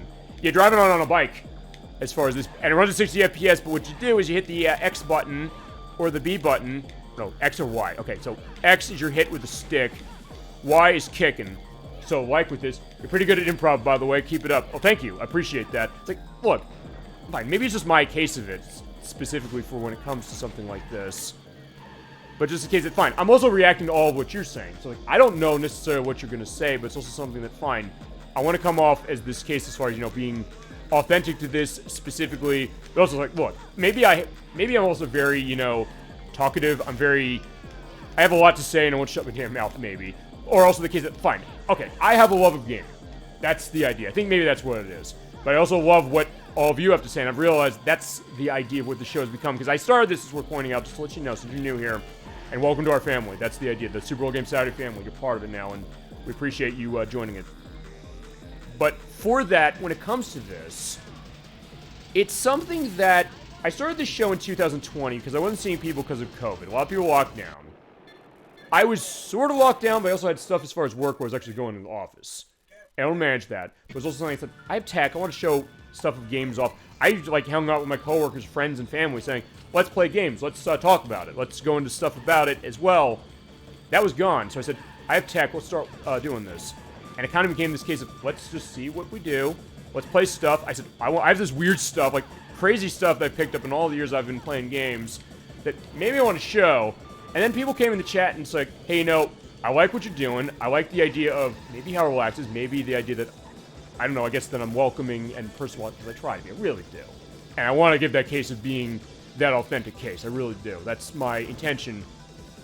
And people came in the chat and said, like, hey, you know, I have this memory with something as far as a game or what it was. In fact, Electverse, he came in, first time he came in was on a Sega game, Sonic CD, saying specifically, I used to have this on PS3, I don't have my PS3 anymore, because I gave it to my brother for serious children to enjoy. And the idea of like personal stories that he had saying, I love this is a game that means a lot to me, it's something that I love, the Japanese soundtrack and things like that. I kind of got into stuff with that, and he's like, then they started asking questions about the show, and it's like, or aspects of gaming. I was like, I guess I was able to answer them decently enough. He said, hey, I like what this is, and he said, like, I'd like to see certain games. And I said to myself, like, you know what? I think that's a good idea. So in that case, we do a viewer request once a month. So we're pointing out CH123. So if you have any requests, let me know what they are. They'll go on the master list as it is, specifically. Yeah, you talk kind of fast. Not bad, but just a thing I noticed. Well, yeah, I mean, maybe it's also a case that maybe that comes with an improv thing, perhaps, a little bit. And also the case of, like, reading off of, like, chat a little. which is fine. I mean, I can definitely slow it down as far as how it is. Oh, fine. As I'm seeing here, actually, I'm not really talking much about motor rate. Fine. I guess I have to multitask in the sense that, fine, I'm playing a game whilst talking. I'm interacting with the chat, which I love doing. It's like, it's not a problem. Don't say, like, no, don't do that. I'm absolutely going to do that.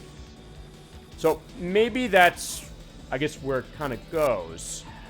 But also, I guess, fine. Maybe it's a case that I only have maybe as much time to, I guess, make a case specifically or explain something as things are going on. It's like, yeah, I'm getting beaten down, or if I'm beating him down. That way. As you're on the final stage, because the way this game works is you just run through. Ow! I get knocked off my bike. You don't die when that happens. And oh, fine, reacting to what happens in the game, so that's also part of what that is. But fine, I guess maybe that's the idea of what it is, and actually I might not make it at the end in time. Alright, alas, yeah, she's not making it to the end. Alright, time is up. And she's jittering right there, unfortunately. Twist accelerate twice for a turbo dash. Oh, right, they do have a turbo dash in this game. Okay, so fine, as we're saying, we'll show the other stuff that's in this as far as the arcade games. But yeah, I mean, that's, I guess, kind of the idea. As I mentioned, I kind of wanted to have this, and people came in, they said they want to see stuff. I said, let's do stuff.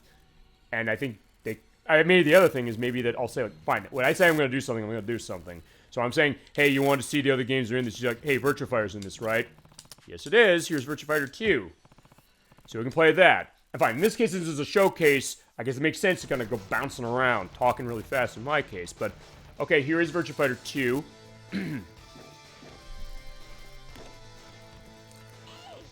This is a straight port of the arcade edition.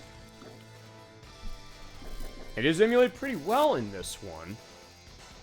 At least equal, I'd say, to the Xbox 360 and PlayStation 3 version that is still available. You can download that. That one looks a little better as far as how they enhanced it. But this is straight Model 2 port job specifically, and it looks really, really good. They even have the kind of subtle thing with the visual filter. I mean, it looks like a CRT screen, but not in a case where it seems like, oh, it's so dark that it is kind of hard to look at. It seems like it's handling stuff with the effect really nicely. Which always is a tough thing. I hope Sega makes a new one because Tekken needs competition again. Yeah, we've mentioned that before. We've had back and forth as far as Virtua Fighter with the show saying that, hey, some people think it's too stiff, and I get that. Other people saying they don't like Tekken. But there is new Tekkens. There's Tekken 8 that came out a couple months ago, which is really good. And I'm hoping Sega maybe sees that because the last time we had Virtua Fighter was Virtua Fighter 5, which is in 2006. And though they've made technically 3 other versions of Virtua Fighter 5. They made the online version, was on 360. They made the Final Showdown version, which is on Xbox 360 and PlayStation 3. And they made that, I think it was Ultimate Showdown. That's exclusive to PS4 and 5. We haven't gotten a new one. And with Yu Suzuki not with Sega anymore, specifically, that's why Shenmue 3 was made without Sega. He crowdfunded himself, but Sega gave him the rights as far as it. That's it. It was Ultimate Showdown. That's the one that came out recently. Yeah. And I saw that. I said, that's great. I'd love to see that, but it's also something that, yeah, it's been a long time since, fine, not super recently. Yeah, it was about a year or so ago. No, actually, no. No, it was 3 years ago. Okay, I was wrong, because I mentioned this when because we did look at this for the fighting game showcase we did back in 2021, so, God, it's been that long since that came out. I don't know, for some reason I forgot that it was that long ago. So yeah, fine, I guess idea to Sega, Tekken 8 came out. Tekken 8 is really good. I have it on PlayStation 5, we could show it that way. We played Tekken before, we played Tekken 3, that was on Elect vs. Request. We had a great time playing that, despite me screwing up with the aspects of the recording so the audio is not synced correctly. That's not happening anymore, though. That's the other thing. I'll make sure the tech stuff is ready now that I know what I'm doing with this, as far as how it is. Now I have the newer tech equipment so I can show it. It'll look really, really nice like this and run at the right frame rate of all this stuff. But it is something that, yeah, we had a great time playing that. And yeah, Tekken could use some competition that way. And I guess I'm trying to think of all the 3D fighting games that could be doing stuff like that. But fine, Virtua Fighter would be a great case. Sega is, I guess, in a good case. Maybe people know Virtua Fighter because of stuff like this. And you have your characters Akira, Pai, Lao, Wolf, Jeffrey, Kage, Sarah, Jackie, Shun, and Lion. I run Sarah Bryant usually, so I'm going to run her. Virtua Fighter's animations were definitely ahead of the time. Yes, they were.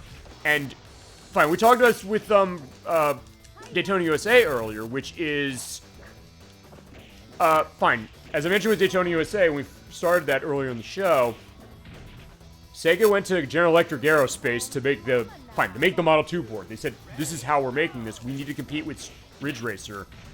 And the thought of, hey, what are we doing with, I guess, our competition?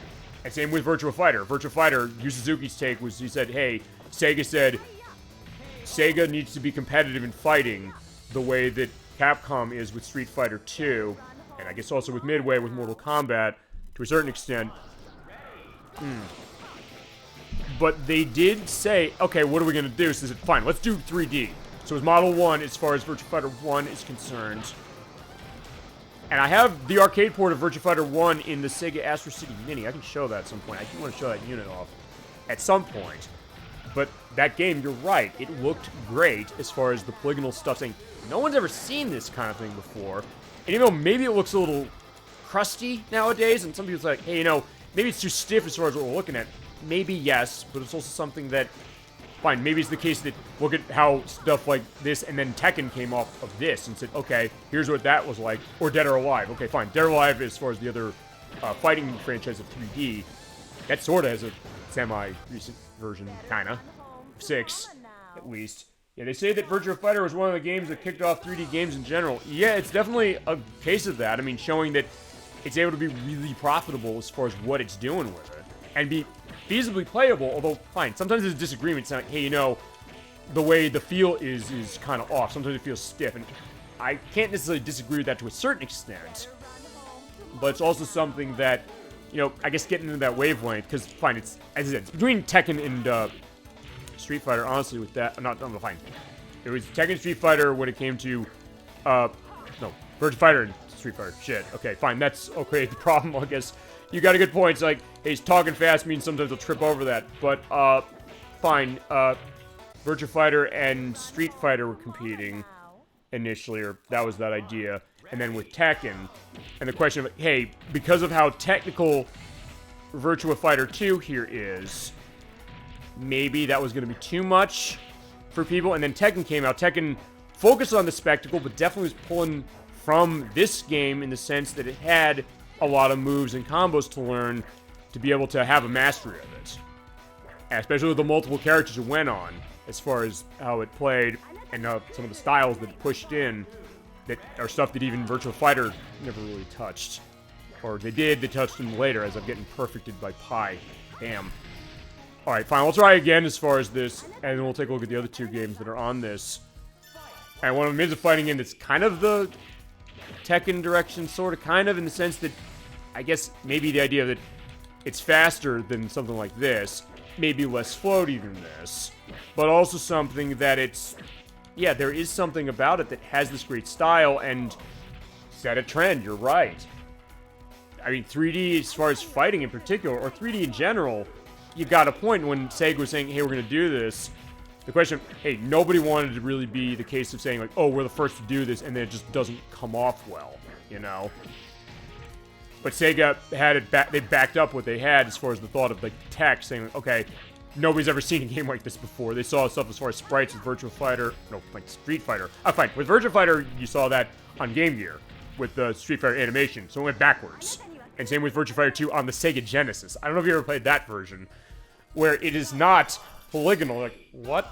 Why make a 3D game like this on Genesis? So fine, that's true. I was saying Street Fighter. Street Fighter was the sprite case, and they tried to go to 3D with the Street Fighter EX games, where, like, hey, they're kind of looking at this in Tekken. So you got a point saying that everybody's kind of going off each other a little, and Sega was the one who's kind of had to push as far as Virtua Fighter to kind of carve that niche out. Yeah, I'm not going to win against Pi, and then we'll take a look at the next two games, which fine, actually, no, the rest of them are fighting games, actually. And they're both at AM2 as well, so, actually, I want to sit back and think about this briefly. Actually, I think everything we've looked at is by AM2 tonight. I didn't realize that until now, Because Daytona USA 1, Daytona USA 2, Hang On, OutRun, this, Motor Raid, and the other 2. So, okay, fine, it's all of them. Okay. Alright, well, we'll take a look at the next 2. What was your first console? Good question. Mine was... The first console I played was the NES. That was in the very early 90s. But the first console I owned was Sega Genesis. So in some ways, the Sega perspective is an idea. Fine. The logo I have for the show is of Sega, so that might give a sense. A little bit for something like that. That's kind of where it started. And Sonic was a big case, and we're going to take a look at Sonic over there, specifically, in a sec. What was yours, Savester123? Feel free to go into that, and anybody else in chat as well. Feel free to hit us as far as that. As you take a look at Fighting Vipers 2. We looked at Fighting Vipers 1 at one point on the show. This is its sequel, and Fighting Vipers was a big one for Japan. Here, not so much. To the point where we only had the first one, which was on the Sega Saturn, as far as the home port, and it was an arcade game. And that version, I think Fighting Vipers is in one of the other Yakuza, or Like a Dragon games. I think the first one. This is the first port of, this is the first home port to the US of the second, which Japan got on Dreamcast specifically. But, there we go. I'm on the younger end, honestly, so my first console was DS. Okay, well, that's a good case as far as DS, you know. There's a lot of good stuff the DS had. I mean, had a little bit of a rough start, admittingly, when it started, but it's also something that when it took off and got running off the ground, there were great stuff it had. There's actual console, I guess you say the Wii. Not a bad console either as far as the start case. Even as far as, like, I mean, this is the other thing, I'll say this as well. Like, I'm glad you're saying this, because you think, like, well, I might be an old man this way, as far as, like, me being in my late 30s this way, but it's also something that it's been kind of a fascination sometimes, thinking as far as the experiences that younger generations, and also even older generations of myself, have with games. People saying, like, hey, Atari, and maybe that being their first case of something. Me, I guess, with, like, NES and Sega Genesis to start, and then other stuff later, and then DS and Wii, as far as this here, to show, like, those games that maybe shaped you in a way that was unique that way that, fine, with me being older at the time, is something different, or maybe in your case, like, hey, maybe I never saw some of this stuff before they came out years and years ago, and saying, even for that case, it looks really interesting, you know? And great stuff as far as stuff on Wii and DS, as far as a bunch of different genres, and with DS, well, just to at least indicate this, there's sort of stuff I can show on DS when it's been ported elsewhere. A lot of games are just timeless. Oh, that's true. And it's maybe it's one of those things that I don't know if I necessarily thought that when I was growing up, or thinking the idea like, hey, would I come back to some of these games after like 30, 40 years with some of the stuff we're looking at tonight and think, oh, how would it hold up? But that's that idea, you know? Despite being old, they have an entertainment value. Yeah, exactly. And, I mean, you know, even a bad game, we'll do a bad game show as far as this every year for April Fool's Day area of the year. But also, the case that there's a lot that can be really interesting, even as far as, like, they're not good games. You can kind of, in a way, learn why are other games good to you, or perhaps, for that matter, why do you think games that other people say aren't very good to you perhaps that way, too? You're right. Even as far as older stuff, they can have an entertainment value. As you're seeing with Fighting Vipers 2 here, you have a character of Emmy, Bond, Picky, Jane, Raxel, Mahler, Grace, Sandman, Honey, Tokyo, and Charlie. I'll take somebody I haven't run recently. Emmy.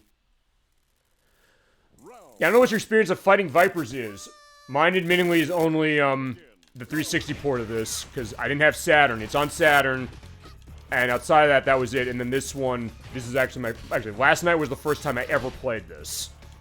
And tonight is my first time ever showing it feasibly as it is. It is like Virtua Fighter in terms of how it runs with its button combinations, but unlike Virtua Fighter, it's a lot faster in terms of some of the craziness that goes on with it. Even the point where, I know the first one, I don't know if this one does, I think it does. If you hit the enemies hard enough, the fence breaks, and you can knock them out of the way. As far as how it is. Yeah, you do something like that, and you do like a charge attack, and it pushes them into it, it'll bust. I'd like to see if I can show that. assuming this game still does it, which I think it does, from what I've understood. Although I'm also not the expert on fighting Vipers. I mean, as I said, this was also, I guess, kind of one of those games as far as the Sega AM2 fighting. Oh, yeah, okay, here we go. Boom. Okay, glad I got to show that. Right. Awesome. Okay, so fine. I just knocked him off the platform. I never played this. It probably came out in an area where everybody was putting out 3D fighters and the barrier of entry is higher now. Yeah, I mean, yeah, this was fine. Fighting Vipers 1 was 1996. This one was... I think this was 2000, 2001 when this came out. So this is a late one. And somehow I'm getting a perfect on this thing. Yeah, because when Fighting Vipers came out, even AM2 themselves, they were doing tons and tons of fighting games themselves as far as it. Because they had Virtua Fighter, they had this, or fine, they had Fighting Vipers 1. Oh, also you can, fine, I knocked armor off. That's the other thing about this game. This game has an armor system. When you hit them hard enough, that little thing up there is that you can knock their armor off, and it takes they take more damage when you hit them in that area after you knock it off from one specific attack. There was Last Bronx, which was on Saturn as well. Which, from what I understand, kind of plays like this. And then there was kind of an amalgamation of a bunch of them. This is Honey, by the way, as far as how it is. And there's a tie with the next game we'll look at for that. I'll show that in a little bit. That was Fighters Mega Mix, as far as that other one of AM2's, which took characters from this, or fine, from Fighting Vipers 1, and Virtua Fighter, and Sonic the Fighters, which is the next one I'm going to take another look at. Also, I'll explain something with that as far as why it's good looking at that one again. And also Daytona USA, even to the point where the Hornet, the car from Daytona USA, it's standing up on two wheels, and you can punch and kick enemies or find people with it. You can easily run the opponent over with the car. And in the background, they're playing the King of Speed from Daytona USA, the Rolling Start. Like, what? But yeah, you're right. That is what they were doing as far as... And that was just AM2, because you mentioned, fine, Tekken. That wasn't another big one that was going on. Stuff like Battle Arena Toshinden, if you're familiar with that series from PlayStation. And there was a Saturn version of that as well. Specifically, so you're right. Good insight saying that this is a game that... Fine, it was an era that feels like everybody's putting a 3D fighting game out. And a lot either fell through the cracks, maybe didn't do great, or what. Yeah, but Daytona USA's OST, or original soundtrack, is so good. Yeah, so many good tracks. Oh, yeah. And, fine, we only showed the direct port of the arcade game, mostly, tonight. But there's other versions of it that I definitely want to show. I have the one on the Dreamcast, I can definitely show that one off, and a couple on the Saturn that I want to get stuff set up on. Yeah, those are interesting. You're right. That style, that feel, I guess maybe that style feel of a lot of the Sega AM2 stuff. So fine, this is the Daytona USA show, but I'm turning this into an inadvertent AM2 showcase. But I like that it's kind of turning into that, you know? And all of you made that happen. I didn't know coming on tonight that this is how I was going to do it. I said, I'm just going to focus on Daytona USA 2, oh fine, 1, and then I'll show 2 off as an extra. So, you know, why don't I do that? But then yeah, chat gave me the idea. He's like, well, I want to see this. Said, okay, let's do it. Why not? And fine, we don't have to answer anybody technically as far as anything. The only case is like, fine, Twitch case as far as like, hey, if I have a content concern, I can't show something with music licensed or nudity or something like that. I don't, usually it's, everything else is fine. So like, fine, you want to see this up? Let's go. Let's just do it. So that's kind of the idea. Do you miss the arcade era? I never grew up during that time, so what was it like for you? Okay, good question. In a sense, yes, but it's also something that we've talked about this on the show before.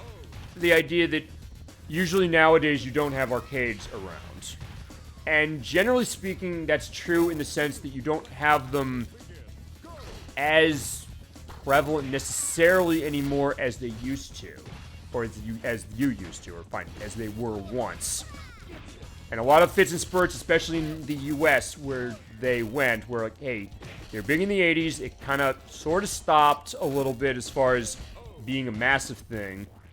Then, when it was still a big case in Japan, in the 90s when Street Fighter 2 and Mortal Kombat came around, that kind of revitalized it. stuff like Daytona USA definitely kept it going because they said, fine, let's turn this into like an event in the sense that, hey, this big deluxe cabinet that people are going to want to play a game on, and they did want to play that with that. 3D tech, like with Virtua Fighter and Fighting Vipers, and even stuff like Motor Raid is, even though that's kind of I guess, not as well known, because I'd never played Motor Raid, and yeah, I got my clothes knocked off, so boom. But you get to see that for it. But it's also something that's still kind of around, because you can still find, like, retro arcade stuff. So in some way, that perspective is going, but it is that idea of, you know, sticking around and playing through something like that. Japanese culture is still, or arcade culture is still strong in Korea and Japan, I believe.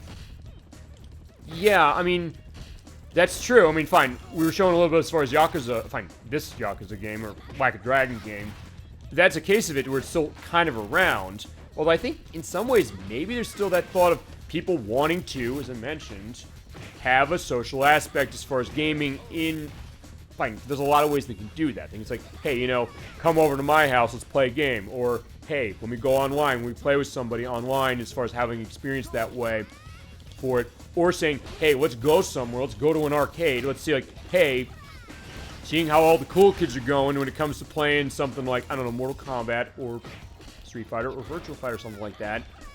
Kind of having that experience as far as a competition, or even the case of, fine, I just want to enjoy something that's kind of unique. I mean, that's kind of, I think, the thought of how arcades are now, because you can still... Oh, yeah, by the way, he's knocked off. Wow. That's awesome. Okay, so yeah, out in the ocean with you. Okay, this is kind of cool as far as this. I'm glad I'm able to show this as far as, yo, the Super KO. Fine, I don't know necessarily how I'm doing this completely. But the case that you'll still find, like, arcade stuff around, and I mentioned earlier in the show, I said, hey, Dave & Buster's being a case. That's still around, so you still have that. But it is a kind of a different case of... by the way, this is not Mortal Kombat. If there's Mortal Kombat, I'd be able to uppercut him into the helicopter blades, and he'd be cut up in pieces. Not in Fighting Viper's world.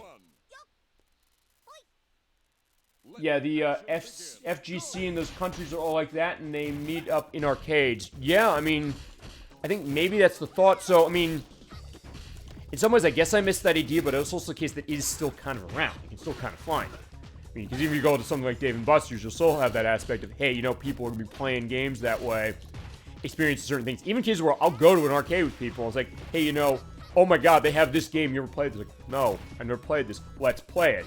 I mentioned Nocturne, because we have guests on the show every so often. Nocturne was on the show last week when we did the finale of Lunar Silver Star Story Complete. I showed her Daytona USA. I said, we went to a Dave & Buster's. I said, you ever played this game? She's like, no. I was like, we have to play this game. You're going to play this game. I think you're going to have a good time. She did, and she beat me on her first try. Like, I was fine with that as far as the idea of it. So that idea, you're right. The social aspect, that kind of being a case in other countries, but I think it kind of sort of is here. As far as the U.S., because fine, this is a U.S.-based show, but it's not to say, like, hey, you know, not going in case as far as other countries that way, but... So fine, I'm speaking from that perspective. But yeah, you got a point of that, and you know what, I think I've done a good amount as far as being able to manage this. We'd have to come back to some of this stuff for more, as it is in the future, as I'm an F-rank Viper. So, like, okay. I don't know, some of those things I was doing were better than F's, perhaps. Okay, but the last case, and fine, before we get into the last game, let's dissect what you just said. That's what we do on the show, we dissect this kind of thing. Yeah, here we are as far as the arcade area for the game here. Like, fine, there's the UFO catchers, you can see, hey, stuff to get out there. Stuff from Super Monkey Ball right over there, so you can get the stuff for all the characters in that. You can also talk to the guy over here, like, hey, I don't like what's in there, change out what's in the machines. Here are the case of, like, the Blast City machines, because it was the Blast City machines that Japan had for Virtua Fighter 2, and for Fighting Vipers 2, and for Sonic the Fighters here.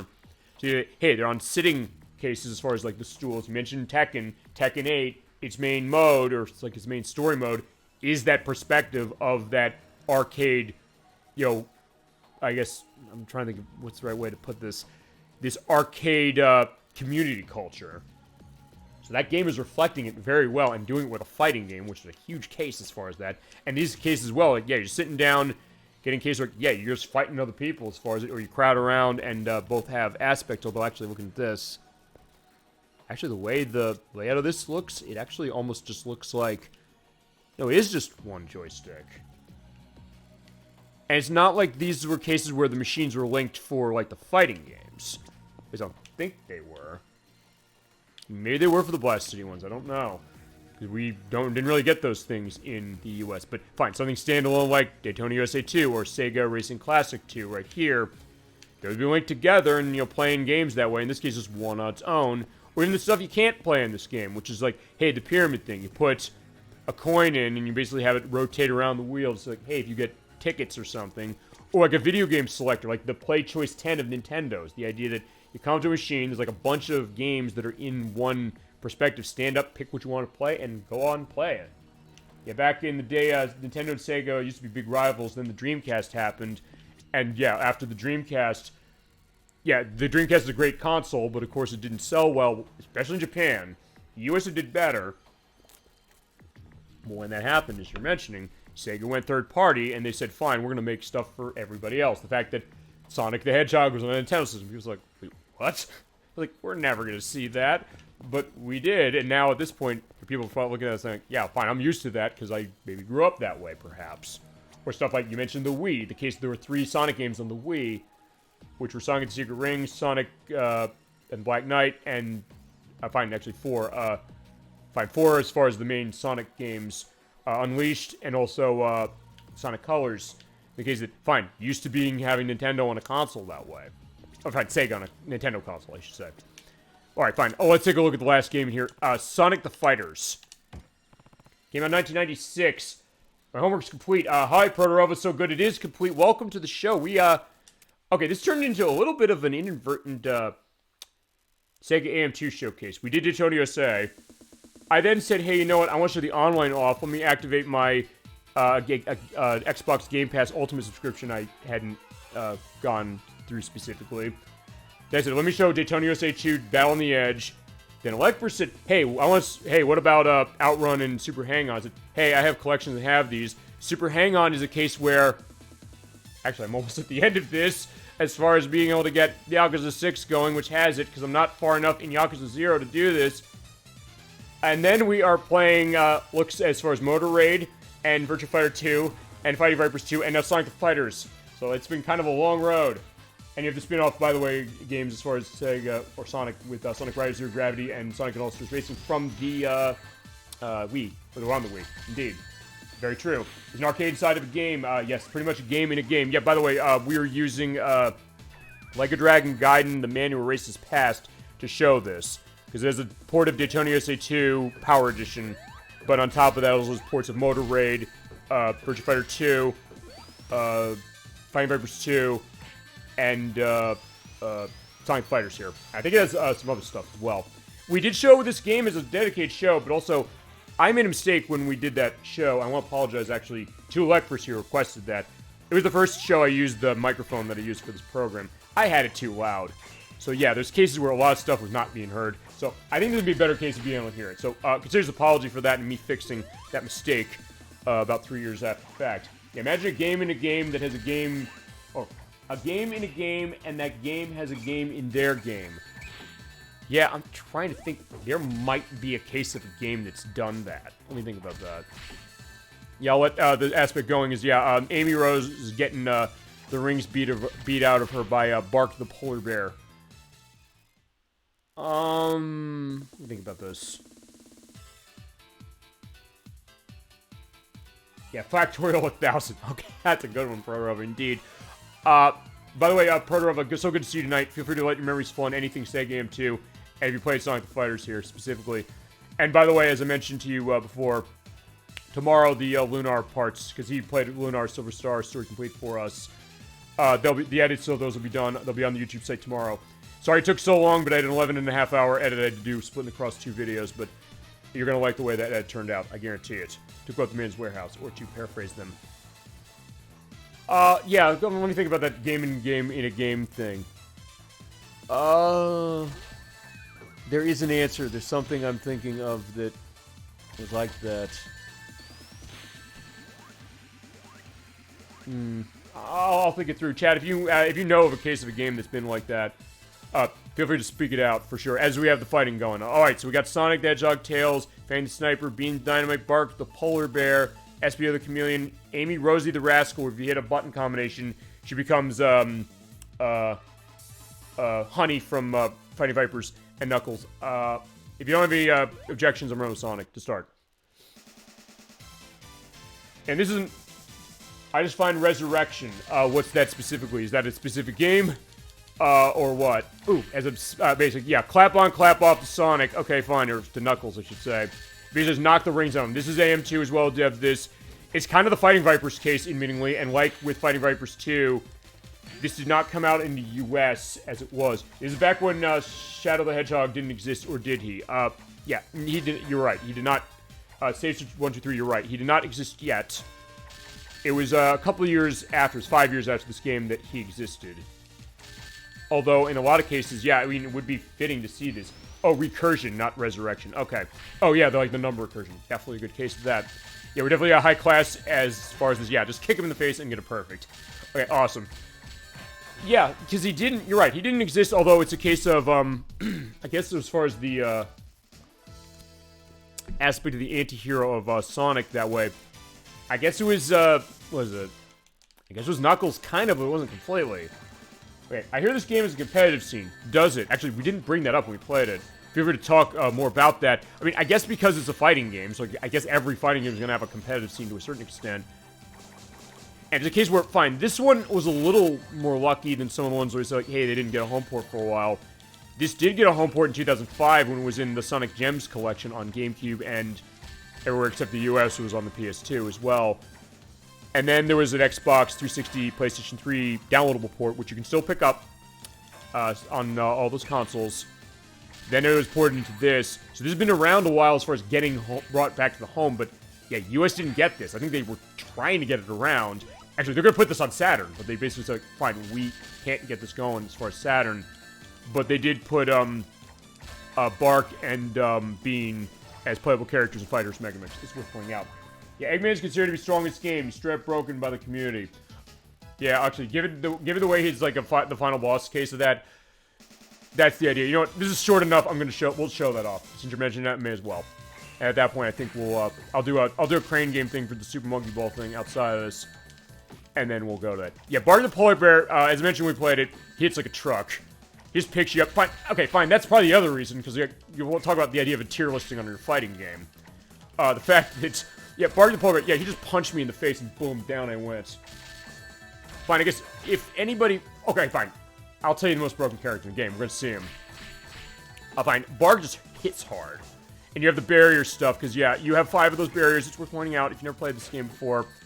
And they can bust, and they will last through the best of 3 rounds. But fine, the most broken character in this game that's not Eggman is Fang the Sniper, or Knack the Weasel. Or actually, as he's now known, Fang the Hunter. They renamed him for Sonic Superstars. As it was specifically. Oh, and I got my aspects on Sonic Superstars. Yeah, I did not like that game whatsoever, honestly. And we should show it just because, hey, you know, I'll deal with it.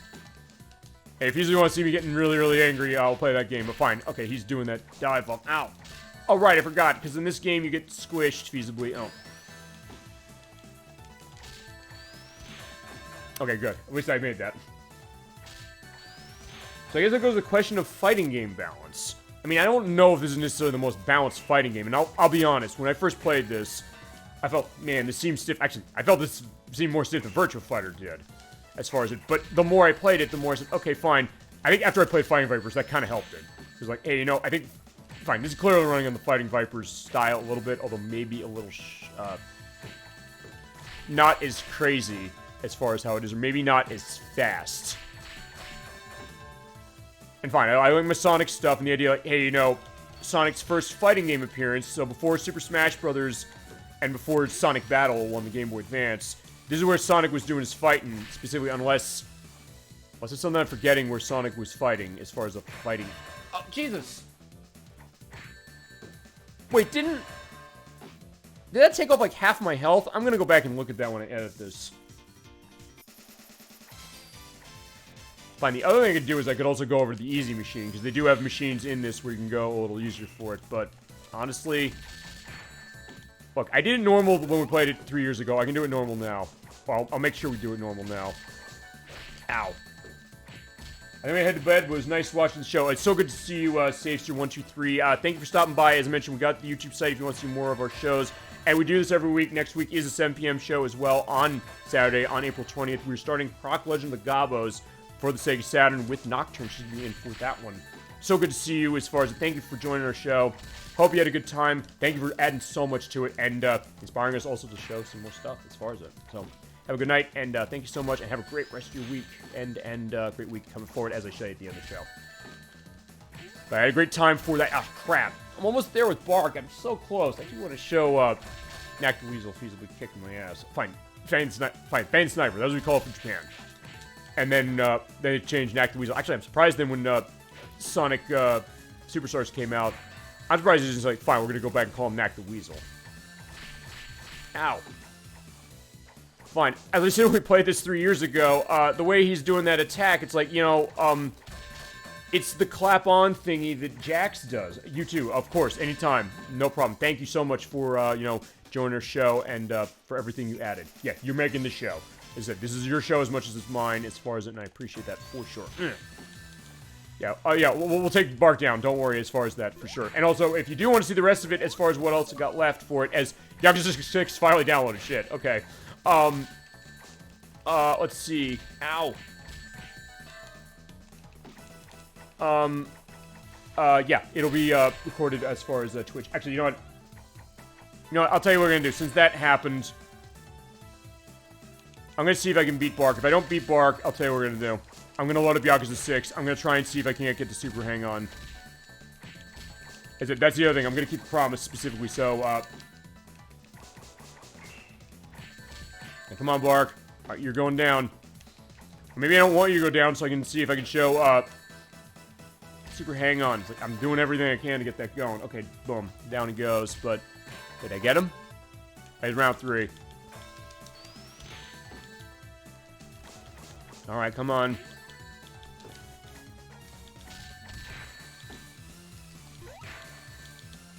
I kicked in the face. Boom, boom, boom. Ow. Now, come on.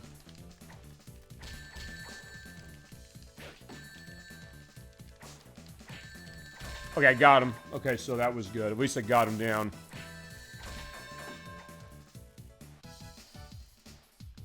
Also, there's 8 Chaos Emeralds in this game. I don't know why. As a mushroom hill. Okay. Let's also see if he does what you did when we played this game 3 years ago, which is, I don't know, did he stomp on my foot? And as far as, like, his grab attack, or fine. Okay, fine, he threw me up as far as that.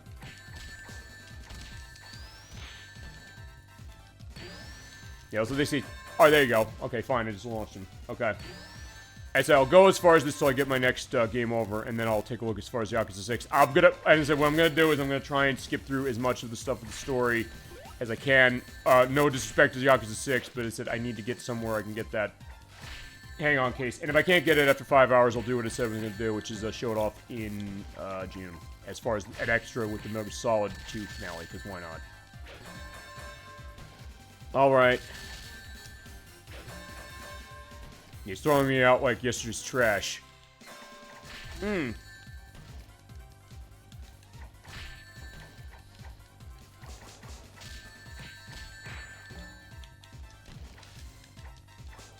Hmm. Oh, come on.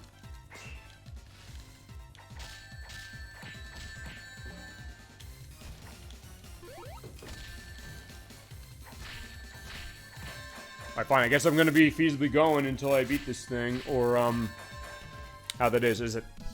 I do want to see as far as the thing with Yakuza 6, only because I can't get it in Yakuza 0, because I need to get a friendship case going on with a character in that. Whereas Yakuza 6, I think you just have to go where the arcade is. It's just that I don't know where the story is concerned, so we're gonna be watching it wildly out of context to get a sense of where that is, as, Tails is gonna be, smacking me. Hmm.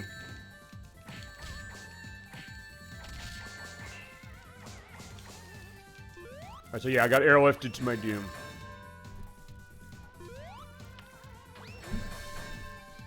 Like, yeah, I thought we were friends, Tails. Fine, we are friends. It's just that, Fine, the conceit of this game is you have to be beating all of the characters to get the 8 Chaos Emeralds. Yeah, wait, there are 8 of them now. And then going up to fight Eggman, as Save Sir 123 was saying. Yeah, bust. Fine, feasibly busted as far as how to handle that. Okay.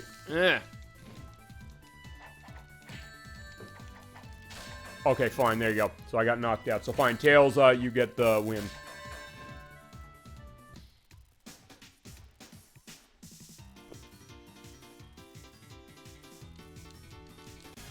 Alright, so there's your game over. Okay.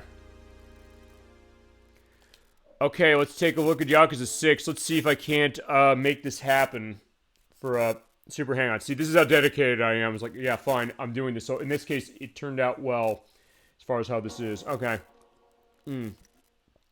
Okay, I don't know when Yakuza 6 came out. It's by Ryuga Gotoku Studios. The artist formerly known as Amusement Vision. He made Super Monkey Ball and F-Zero GX on GameCube, and also Daytona USA for Dreamcast. Alright, so, acting. Oh wait, this is Virtua Fighter 5 File Showdown, in it? And Puyo Puyo. Okay, did not know that. That's to catch up to it, and here's good old Kazuma. Easy. Yeah, I know. I'm running easy so I can do this, so fine. I'm actually going to try and see if I can't skip cutscenes. Just to see how far I get. We'll see how far I get in 30 minutes. Yeah, in that case, fine. I guess, yeah, inadvertently we're looking at the Yakuza games, or Yakuza 6. Chat, you have any experience on the Yakuza series of Segas? Feel free to go in on. Also, I'm going to skip the cutscene, so yeah, fine. This is just because I want to get Super Hang-On specifically. I can get this in 30 minutes. We'll get it in 30 minutes. Yeah, so... Yeah, not to show disrespect to this game, we'll come to this eventually. But I know I'm going to feasibly have to get in case of fine. Is there a Hiroshima Thug? Okay, I liking the red burgundy shirt that Kazuma is rocking in this game. Yeah, left bumper is fine. This guy's getting your nerves. You have to fight. Okay.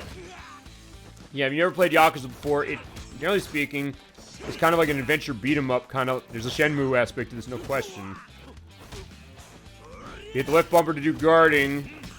I'm just showing this game up and saying, like, fine, I'm just gonna kick him in the face with the X and the B button, the X and Y buttons. Dodging is on the A button. If you get close to an item, hit the B button to pick it up. So, like, fine, let's hit him with the plastic bottle. So, yeah, definitely he's kind of going the brawler direction a little bit. Walk on is on right bumper. This is actually, I'll tell you this also. This is also my, this is also as close to a blind run of this game as you'll see. Fine, this is a blind run. I've never played this game before. Thank God for Game Pass to be being able to have this ready. So, like, okay, fine, this is the backup. As, yeah, we have the, you have the schoolgirls, the business girls there who are, like, loving the fact that, yeah, I'm beating the shit out of this guy. Fine, he's causing trouble for reasons I don't know in the story, but we'll eventually come to that. Also, fine, I'm doing what I guess we shouldn't do, which is going out in the wrong direction in this franchise, but fine. In this case, yeah, just keep doing the combos, because this is a demo.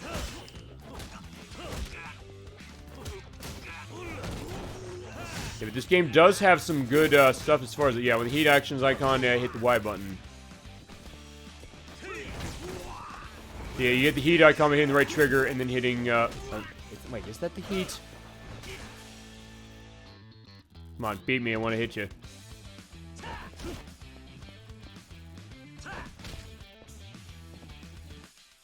He always uses special mode, this is extreme heat mode. Yeah, use the right trigger to awaken the Dragon of Dojima, which is the idea of how Kazuma Kiryu runs.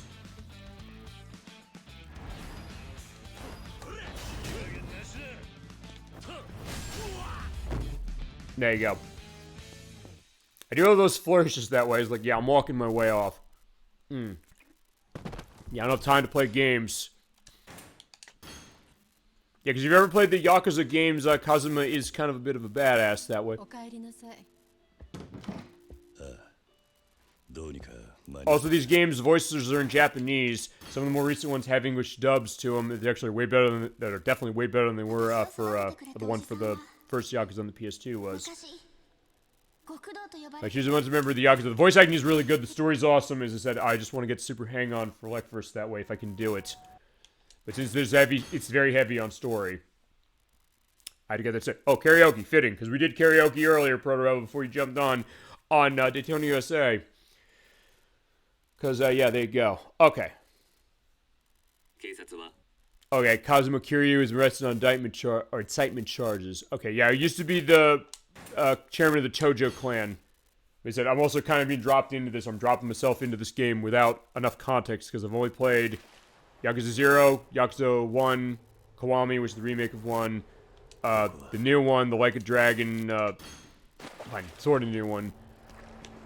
Like a Dragon Gaiden, Man Races Past. Yeah, can I go?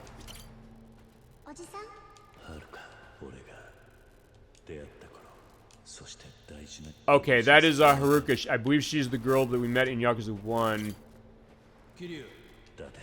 That's Date-san. I don't remember which game he's in. I'm also trying to see that. Can I just get walking? Okay, so I guess those are, oh, right, he started the orphanage. There's one of the games he did that in.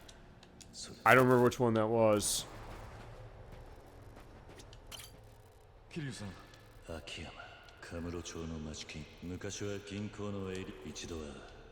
Alright, so yeah. Is that I'm not, as I said, I do not consider me the expert as far as this. We'll walk right in the light. Yeah, you say don't walk into the light, but I guess I'm dying.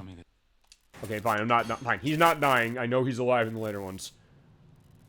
But I guess I'm being recuperated in the hospital. So yeah, I said looking through this story without any context. I said, fine. I keep my eyes on the prize, which is yeah, Jesus. It's fine. Super, hang on.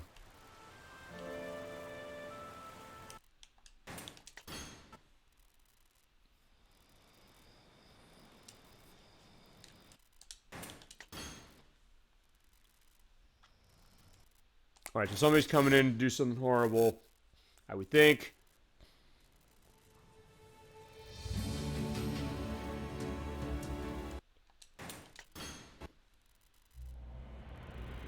Alright, Chapter 1, The Price of Freedom.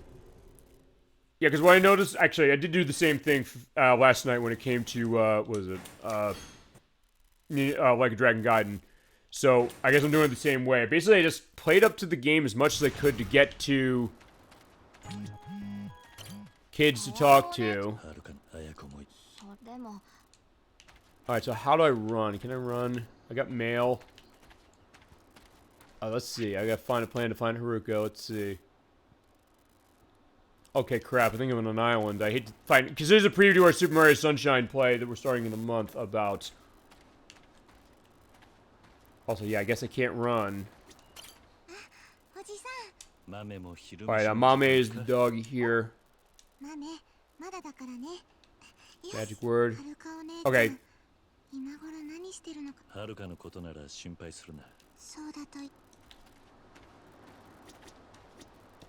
Okay, so I guess I'm part of the orphanage as far as this, and... He said, I do care as far as what they are. It's like, as I said, please don't take this as a disrespect to the Yakuza games or to the series that I'm skipping all the cutscenes now. I said, I just want to make sure, as I said, if I can find this within half an hour, we'll do that. If not, well,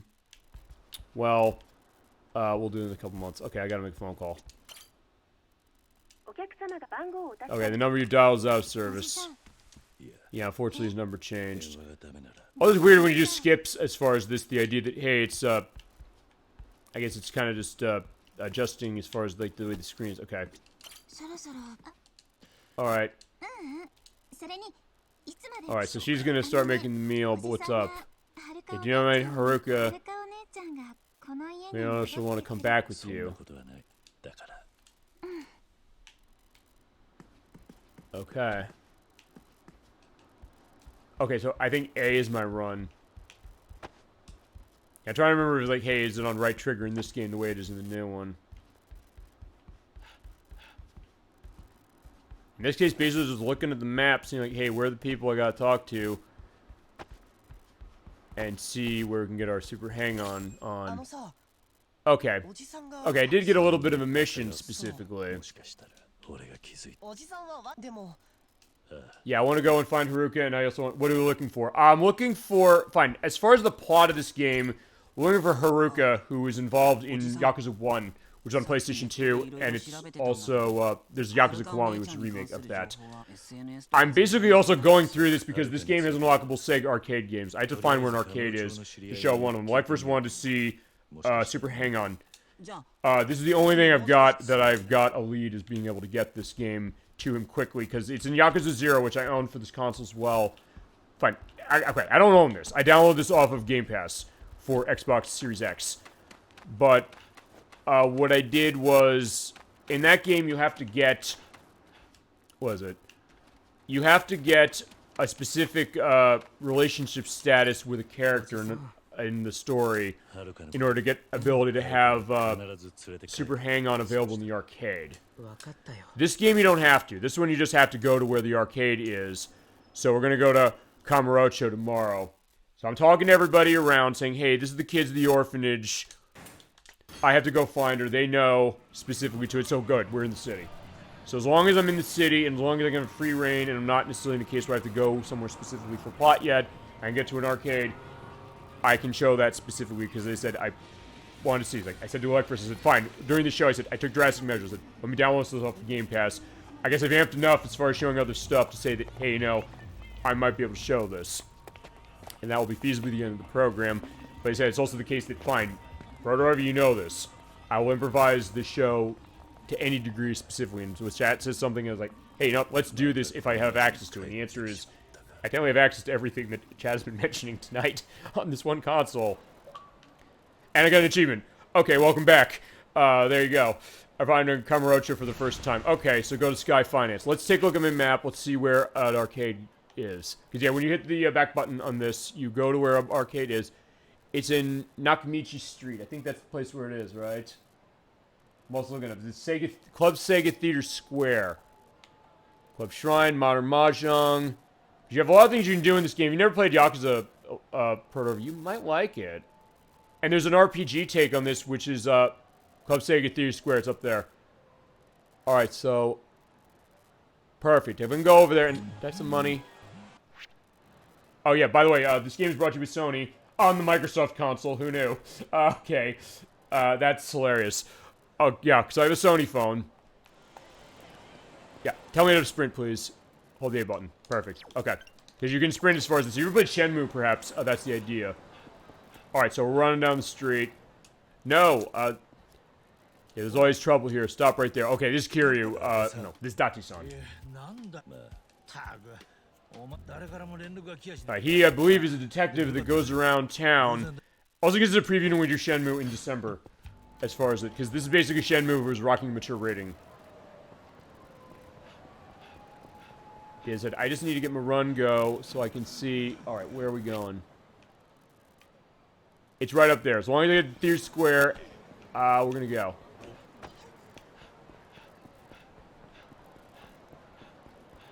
And you could, actually, the thing about... Okay, unfortunately I can't get there yet, so I guess I have to go for stuff and plot. So we'll go on stuff for plot, and then when this opens up, we're gonna go to the arcade, and we're gonna play Super Hang-On, and that'll be the end of the show.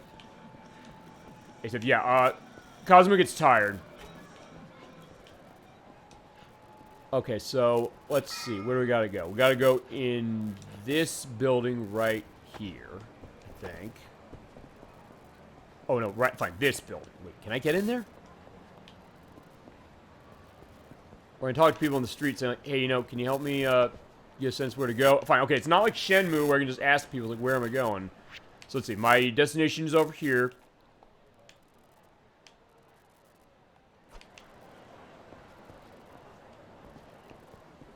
Or, well, actually, no, I think I have to go down the alley. Okay. So that's how I get in here. So, yeah, I'm also blind playing this as it is right now. Going to the door, which is right...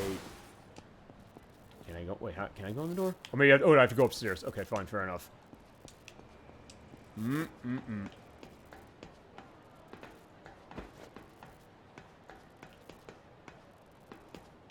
Yeah, at some point we're going to take a look at this franchise. Okay, there's the door. So how do I get an A? This is where Sky Finance used to be. Alright, so we gotta go get some information. So it is like Shenmue in the sense that...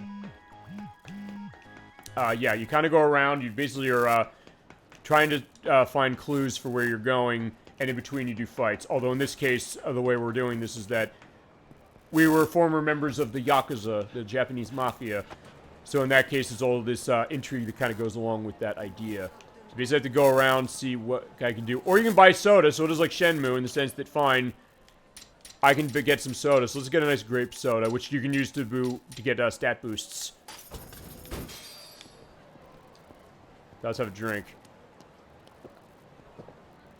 It's like Shenmue, it's... Ooh. Ah, good. And in Shenmue, it's worth pointing out, in the Japanese version, you're able to drink Coca-Cola. But every so often what happens in this game is that you get street punks who come around and they say, like, they want to beat you. It's like, yeah, so we gotta teach them some manners. And you're what? No, I'm using that money to play Super Hang-On for Electverse. So, yeah. Okay, achievement, by the way, can whoop ass. Okay. Engaged enemies whilst I'm drinking something. So I drank my grape soda, and now I get an achievement for that. Cool. So nice dogs wander around town looking for fights for the hell of it. You ignore them, but you get money for teaching lessons. So beat the shit out of them. Yeah, so you're talking this when we played stuff like Final Fight and things like that. It kind of plays like that in 3D, and it plays really, really well. You can pick people up, just punch them. Boom. Or you pick up stuff on the ground. It's like, fine, beat them to death with a sign. Alright, where are people? There he is. Okay, also, yeah, okay, the sign clipped right through him. Okay, that's awesome.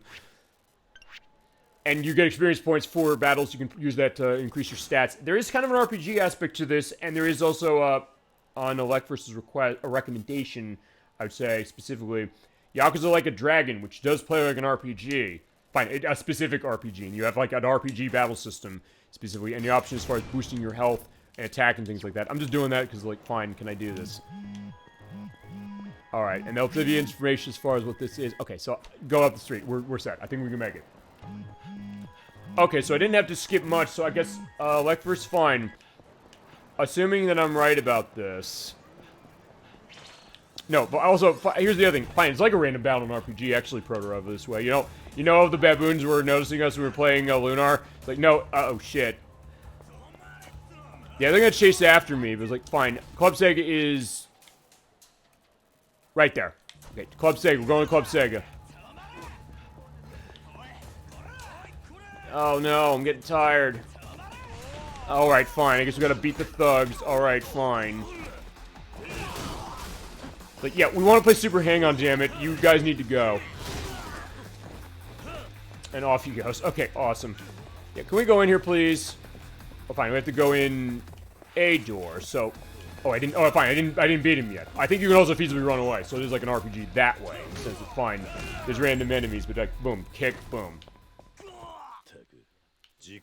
Or kick, punch, turn, and chop the door. Or I will fall to the floor. Okay, so let me go in. I want to go in this damn building. I want to go and get to...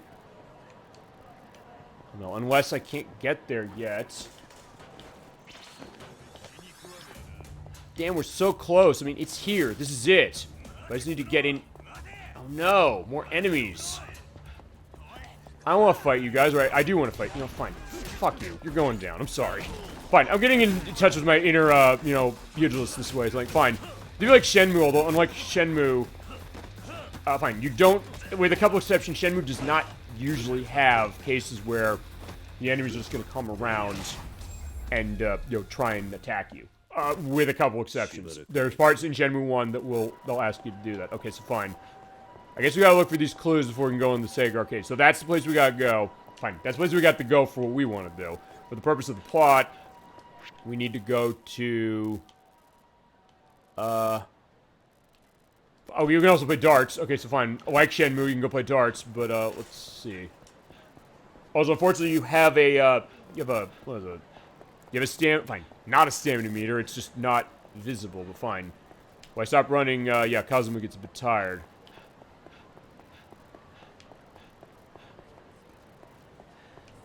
Or, okay, never mind. Okay, we can just go in. Fine, screw that then. Okay, Super Hang-On, Super Hang-On, Super Hang-On. Super Hang-On. Okay, like first, I made a promise. Like, we're getting Super Hang-On. Fantastic, perfect. No, I want to look at one thing, which is... very easy. Yeah, because they haven't set up. If you can't play a game, just get angry and beat up thugs. That's true. And that's something you could do, too. You just beat up thugs and get money for it. Okay, here we go. Let's play Super Hang-On. Well, at first I promised this, but as far as it, and as I said, I'm a man of my word. This will be easy. I don't know. Okay, let's talk Super Hang-On. So, look, okay, so there you go. Happy ending. We got to beat the shit out of thugs, and we get to show off all the games that we mentioned on the show. It just took some time to do it. See, this is the benefit of improvising on your retro gaming show or any show. Ready to go. Okay, we're gonna play Super Hang-On Protorova. Anybody in chat? You have familiarity with this one? It's an old arcade game of Sega's. The way the game working, here's your control method. You basically have a turbo that's going on. It's a motorcycle racing game. I showed Hang On Normal. So actually in this case, I'm glad we got to show it this way. Also I don't want to exit. I also want to see... Okay, yeah, if you hit the left bumper, you can get the screen size going. So you can go full 16:9, which doesn't look completely set. You have this view, which is the arcade machine with the CRT filter. You have the default there without it. Okay, you have it without the filter there. Okay, so that's good. Let me just look at one other thing. No, I don't want to exit. That's on back button. Hit start. So credit turbo switch. Okay, we're good. I just want to make sure as far as that, yeah, because this is Super Hang-On. This came out in 1987.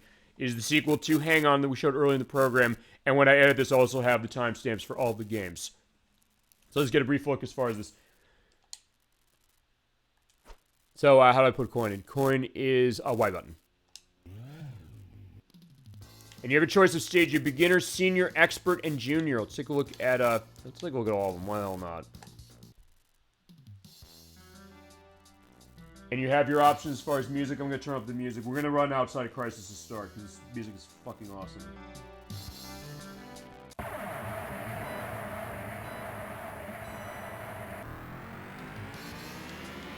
There we go. So yeah, it is a racing game of Sega's. It is a lot of fun. It's like Hang On Normal, which showed off earlier. When you get your speed up high to 280 kilometers per hour, hit that right bumper, and you get the boost. There you go. So it goes up to 324 kilometers per hour. That can help a lot, but you also have to be careful not to yourself crashing into the bikes, otherwise you get knocked off the road feasibly and crashing into stuff on the side. If that happens, yeah, it ain't gonna be good. Actually, I realized I didn't actually crash when we played Hang On Original. Yeah, this is it. So okay, fine. I got set this way. It is a fun one, actually, as far as how it is. And yeah, closing out our show of Daytona USA original as far as how we played, but it ended up as much more than that. It basically ended up as an impromptu AM2 showcase, so I'm happy to have that.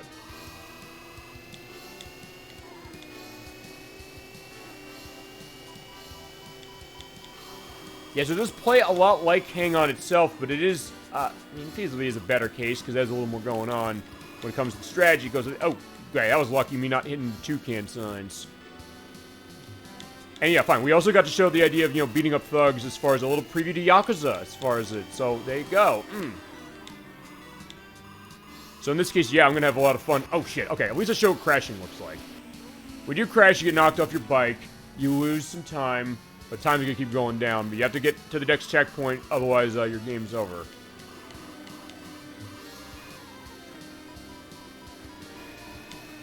And this one, you do have the little bit of a start goal thing there going across. Yeah, because we're going across Africa for the easy setting. Because we're blessing the rains down in Africa, except, yeah, it's a sort of cloudy day.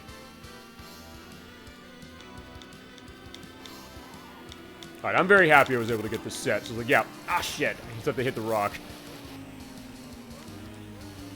And by the way, when you do pass other bikes, just like Hang On Original, you get points for that. Yeah, you also get the sense of, yeah, the weather changing or the view changing. Okay, yeah, just made it. Yeah, this is a little more forgiving than Hang On Original, I'll say that. So I get the idea of why that'd be a case of, you know, having that experience.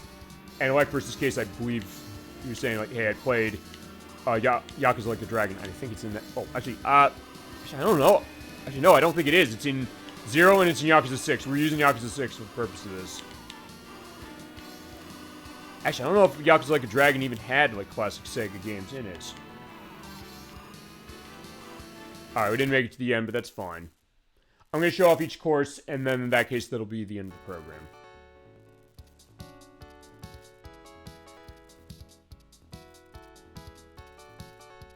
You get the great high school music. Do do do do do do do do do do. There we go. Yeah, high score. Always satisfying to do that. Alright, I gotta remember to hit Y to do that. Okay. And you have more stages as far as what they are, but let's hit this. Let's listen to Sprinter. So I'll show all the areas you can go and also all the music. And we definitely come back to any of the stuff as far as a dedicated show. And then when we play Yakuza 6, this is on table. When we play Yakuza 0, it's also on table. And also the Shenmue games, we're going to show off. Actually, a couple of ones we show tonight with OutRun and... Fine. Shenmue 1 will show Space Harrier and... Hang on. Oh, wait, I slid off. And in Shenmue 2, we have OutRun and Afterburner 2.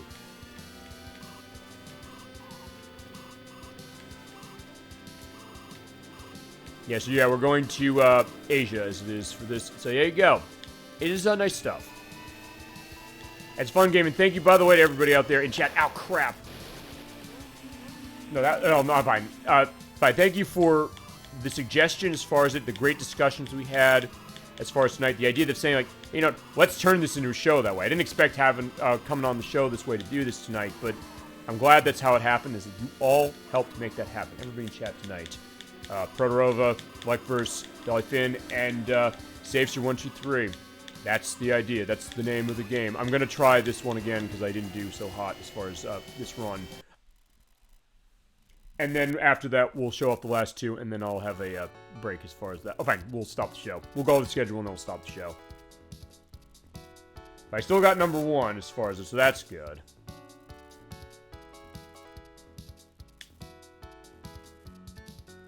Yeah, we'll still do SOG as far as how it is, because why not?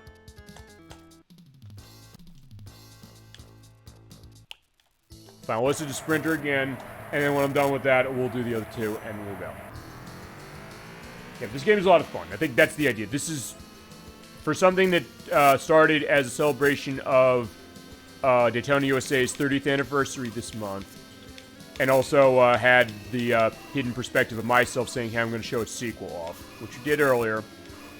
I also figured, hey, you know, that made sense, but I'm glad it turned into this overall picture of Sega arcade racing games, or fine, arcade games, period, because it was not, or Sega AM2 arcade games.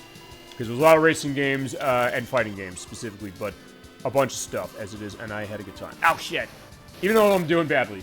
So, yeah. Hopefully I'm not showing this game off in that bad a light, although, as I mentioned, my experience with Hang On is mostly with Hang On regular, not this one, but actually one of the best versions of this is, unfortunately, one you cannot get anymore. Unless you import the Japanese, there's a Sega 3D Classics Collection sequel that's in Japan only. I believe it has this on it, and it has the OutRun port. We only got the first one. The first one's awesome. If you didn't get Sega 3D Classics Collection on 3DS and you have 3DS, absolutely pick that game up. That game's awesome in terms of the classic Sega games it has in it.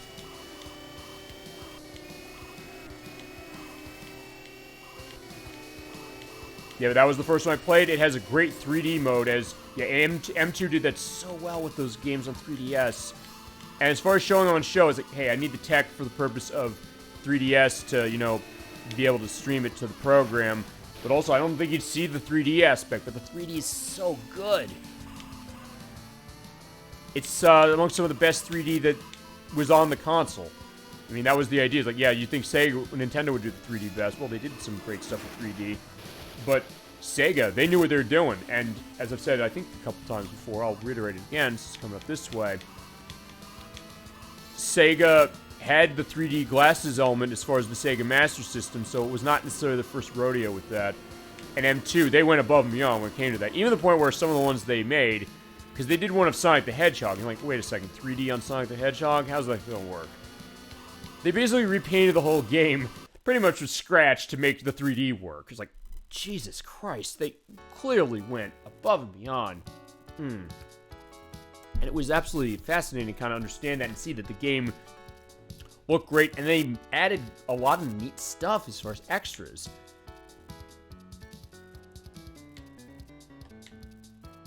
Okay.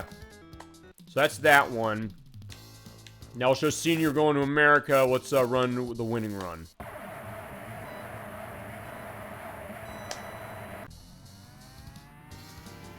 So there is the Statue of Liberty in the distance. And there's also the World Trade Center, because this game came out in 1987. It was still there, although actually, fine, it is still there now, the Freedom Tower, as it is. Fine, ow. I was going to say, it's back, as is the case, specifically. There you go. And as we said tonight, also this whole perspective, the idea that, hey, you know, looking back at a time that maybe you might not have been there for, or maybe one you were there for, and the idea of having that perspective, and kind of coming to that perspective, maybe of stuff maybe you missed at the time, the stuff I missed. I mean, Motor Raid being the case of that. I did not play that when it came out. And other stuff, me understanding what's going on with some of these Yakuza games as it is. I just had a great time as far as that. And this is one of these shows that is what makes Super Bowl Game Saturday such a great labor of love to me, and why I keep doing it. Then we got a lot of shows like that. Protorova, of course, the play we had of Lunar was a case like that, and I can't thank you enough for us going the full way on that one, just savoring that game and the richness of it. And I think that's the case with a lot of the stuff we saw tonight. There is a richness, there is a permanence, there is resonance with this, as unfortunately I didn't make it. But either way, I'll do the last one as far as how it is. In that case, yeah, I did not mark specifically as far as on the leaderboard, but that's okay. Yeah, because I'm getting harder as far as this, so, you know, where I'm going. So you is down here, so yeah, sorry, you're not, ranking. So fine, let's go to Europe. That's where this is. Let's take a look at the hard road. Fitting. I would love that wipe. That's the other thing. I love the wipe that goes into this game, where it's like, hey, transitioning in, as it looks like we're in, I guess, the outskirts of a European town. Like an ancient, civilization. Well, not an ancient civilization. I guess a classical perspective of something like that. Like maybe, I don't know, like small burgs in places like Germany or France or Italy or United Kingdom, something like that. It gives it a lot of visual diversity that even Hang On Original didn't have. And it had a decent amount with some of the background stuff. Yeah, talk about upping their game as far as this with Sega. Yeah, in this case, yeah, I just gotta be careful using that boost. I love that boost, but it's also something that, hey, when if you're not careful with it, like I'm clearly not being, you're gonna get yourself in trouble. But God, I have the need for speed. That's the thought. Oh my God, it is good stuff. Whoa!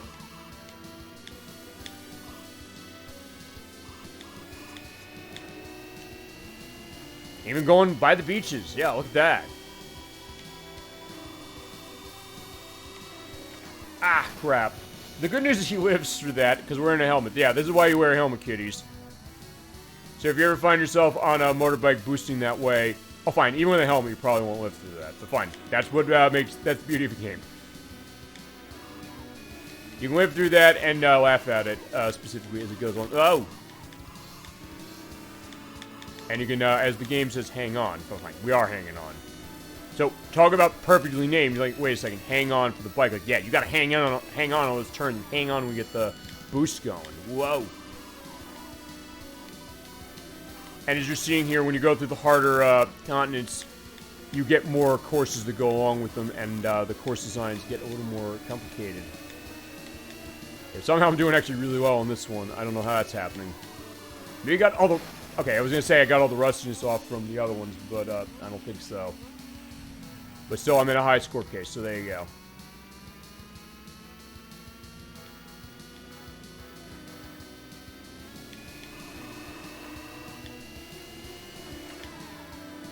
There you go, we hit the road that way. Okay, so we did get that transition. There you go, okay. So, alright, I did get, super hang on. I just had to come up with a roundabout way to do it, but I'm glad I came up with that way. Okay. So let's put in the name this way.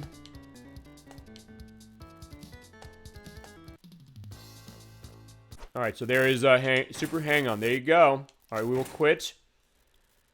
We'll take a stop in the arcade. We'll just stand in here and be okay. And I don't think that the, Oh, yeah. Okay, yeah, there you go. That's also for, achievement, progression. There is a hang-on that way. Fine. No, it's super hang-on. There's OutRun, and then there's Space Harrier. Yeah, I'll keep, Space Harrier off that way. Okay, so... Hi. Yeah, welcome to Sega. We got lots of retro arcade games for you to enjoy. Actually, before we go, since I'm here, let's take a look upstairs. Oh, Fantasy Zone. Okay, cool. Fine.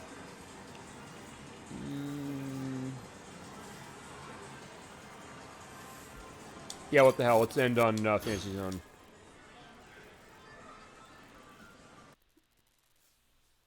Fine, this is the one I didn't show. Actually, this might be one that is not by, what is it? AM2. At least I don't know if it's by AM2. If it's not, I'll say down here who it is. This came out in 1987, I think. This is a cute 'em up, as it is. Oh, 1986. Okay. At least there's some sound on it, so I can also have this here. So let's put one in here. Yeah, so they... Opa, this is who we are. Basically fly around and shoot. Your goal here is to destroy the, what is it? Those, purple, monster things.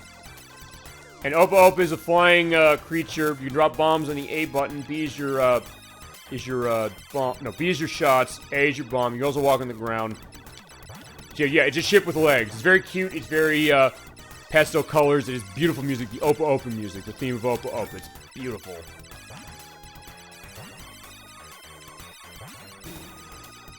And the idea what you gotta do is just destroy the... Fine. Don't hit that. Fine. It's a kamikaze mission as far as how it is. You shoot all these down. We shoot all them down. You find the boss. We'll show that off specifically.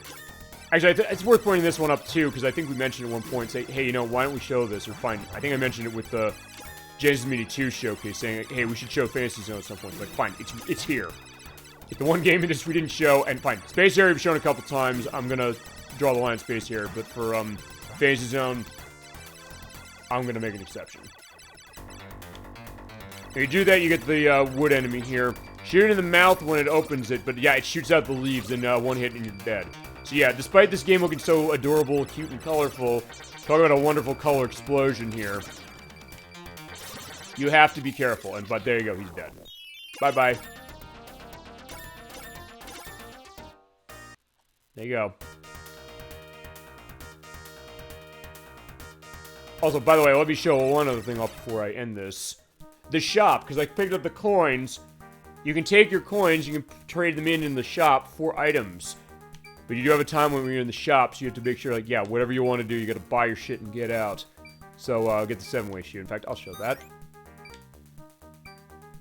I'll also see what else can I afford. The heavy bomb, we'll see that when we play Shenmue, because there's a reference to that. I can get twin bombs, look at twin bombs. And give me the jet engine.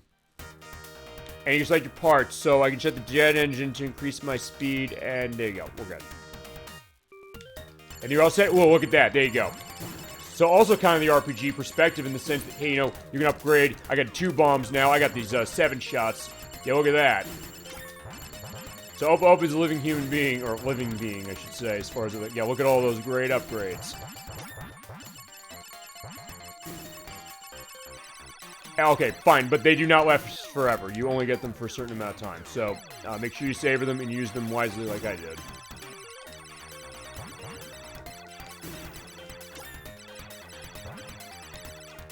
Okay, there we go. He's like, no, I don't want to get myself killed yet. There we go. Hey, Chad, if you have any memories on Fantasy Star... no, Fantasy Zone. Fantasy Star is also a Sega thing, but it's an RPG. Hell, if you have memories on Fantasy Star, feel free to tell me those as well if you got them.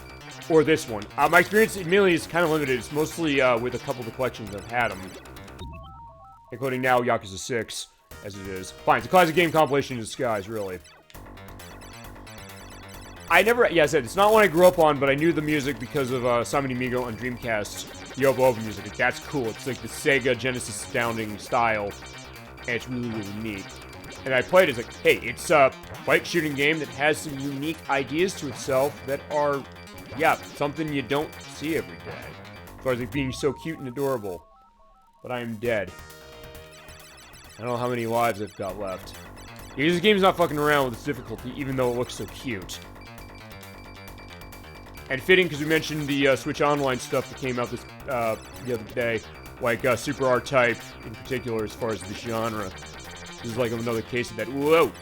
And also, this game is the basis of actually one of the few parts of Sonic Superstars that I like, which is the Frozen Base Zone. It actually has the boss in it actually plays exactly like this, and it is yeah, the part of the game that I like the most. And I kind of hate. I don't kind of hate that game. I do hate that game, and I should show why at some point because I've been a case of it. So fine, I think I've had my fill. So fine, Opa Opa, it was a pleasure, but yeah. There you go, that is game over on Pacey Zone. But before we do...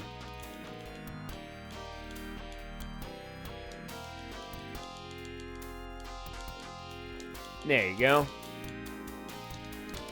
Okay, so there we go with our...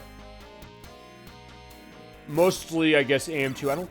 As I said, if this was not AM2, I'll indicate that specifically. But, that being said, there you go. That is our show for tonight. And what a journey we went on.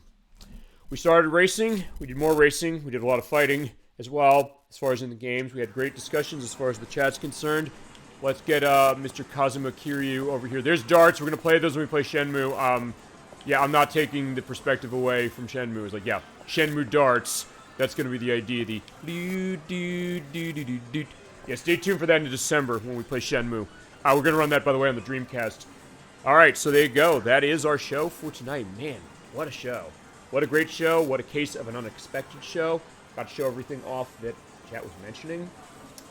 Sorry, it took a little longer, for us to get to Super Hang-On, but I got it to you specifically. So in that case, I said, hey, you know, we'd be doing that feasibly for Metal Gear Solid 2's finale. I'm not going to do it now because I did it specifically, but we'll also do that for a show. And feasibly have an easy way to do this or pull it out. That is, on, I mean, as long as I keep my Game Pass subscription. Although, honestly, given what I'm seeing as far as this, I've had Game Pass cases before. It's just a case of, sometimes I said, hey, you know, I don't know if I have enough time to justify it with all the stuff I've got going, myself personally, and then also the idea of, what is it? Stuff we're doing for the show. But then again, it also became a great boon for tonight's show because I said, hey, I can pull Daytona USA 2 out like I thought I was going to do last night. I realized, hey, I can do that. I can do this. And then Chad said, hey, we talked about Yakuza and Like a Dragon, and said, hey, you know, what about some of these other games? Like, wait, I've got collections that have this. I have ideas as far as what they are. So we're able to make that happen and show a bunch of things. Had great discussions as it is. Great times, even some karaoke for your pleasure. There you go. That is our show for tonight. Thank you so much for watching Super Old Game Saturday. I had a wonderful time tonight. Thank you so much to Protorova, to Savester123. Welcome to our team. And welcome to our Super Old Game Saturday family. And Electverse and Dollyfin, of course, as well. Had a wonderful time for the show. And thank you all. You all make this show, as I mentioned. Yeah, this show is as much yours as it is mine. And fine, without all of you, what happened as far as the show with what we showed and what we went into would not be possible. So I can't thank you enough for that. So with that, last order of business is going to be schedule. We're not quite done with the Sega train quite yet, because we're going back to the Sega Saturn next week for the first time in quite a bit of time. It's going to be on April 20th at 7 p.m. Eastern Standard Time, Nocturne. She's coming back. She's going to be playing Croc Legend of the Gobos, running on the Sega Saturn. She's going to be doing it totally blind. I have her copy actually in my possession right now because she said, hey, I don't want to see this specifically as far as play. Not that you would feasibly have time to manage it that way anyway, but I also said, hey, you know, how are we going to handle tech checks? And she said, fine, I want to lay my eyes on this game fresh. So I have her copy of it on Saturn. I have my not so good working copy of it on PlayStation for the purpose of the audio checks, I will do that before we meet up for next week's program. And we're going to start that collectathon platforming game from Argonaut Software, the developer. The people who made they made Days of Thunder on the Game Boy, so we're talking Days of Thunder at the beginning of the show. We planned this show, I swear to God. And they made Star Fox and Star Fox 2, amongst many other games. And interesting stories to go in on that one, including connections to Super Mario 64, the idea that they might have had the idea for it before Nintendo even did. Maybe Nintendo stole it from them, perhaps. Or maybe not, but either way, the case is that what happened as far as getting that game, and it is a kind of cult classic platforming game, 3D collectathon platforming game, that she's going to be starting the play of next week at 7 p.m. Eastern Standard Time. Week after that, we are doing a Friday show that's going to be on April 26th.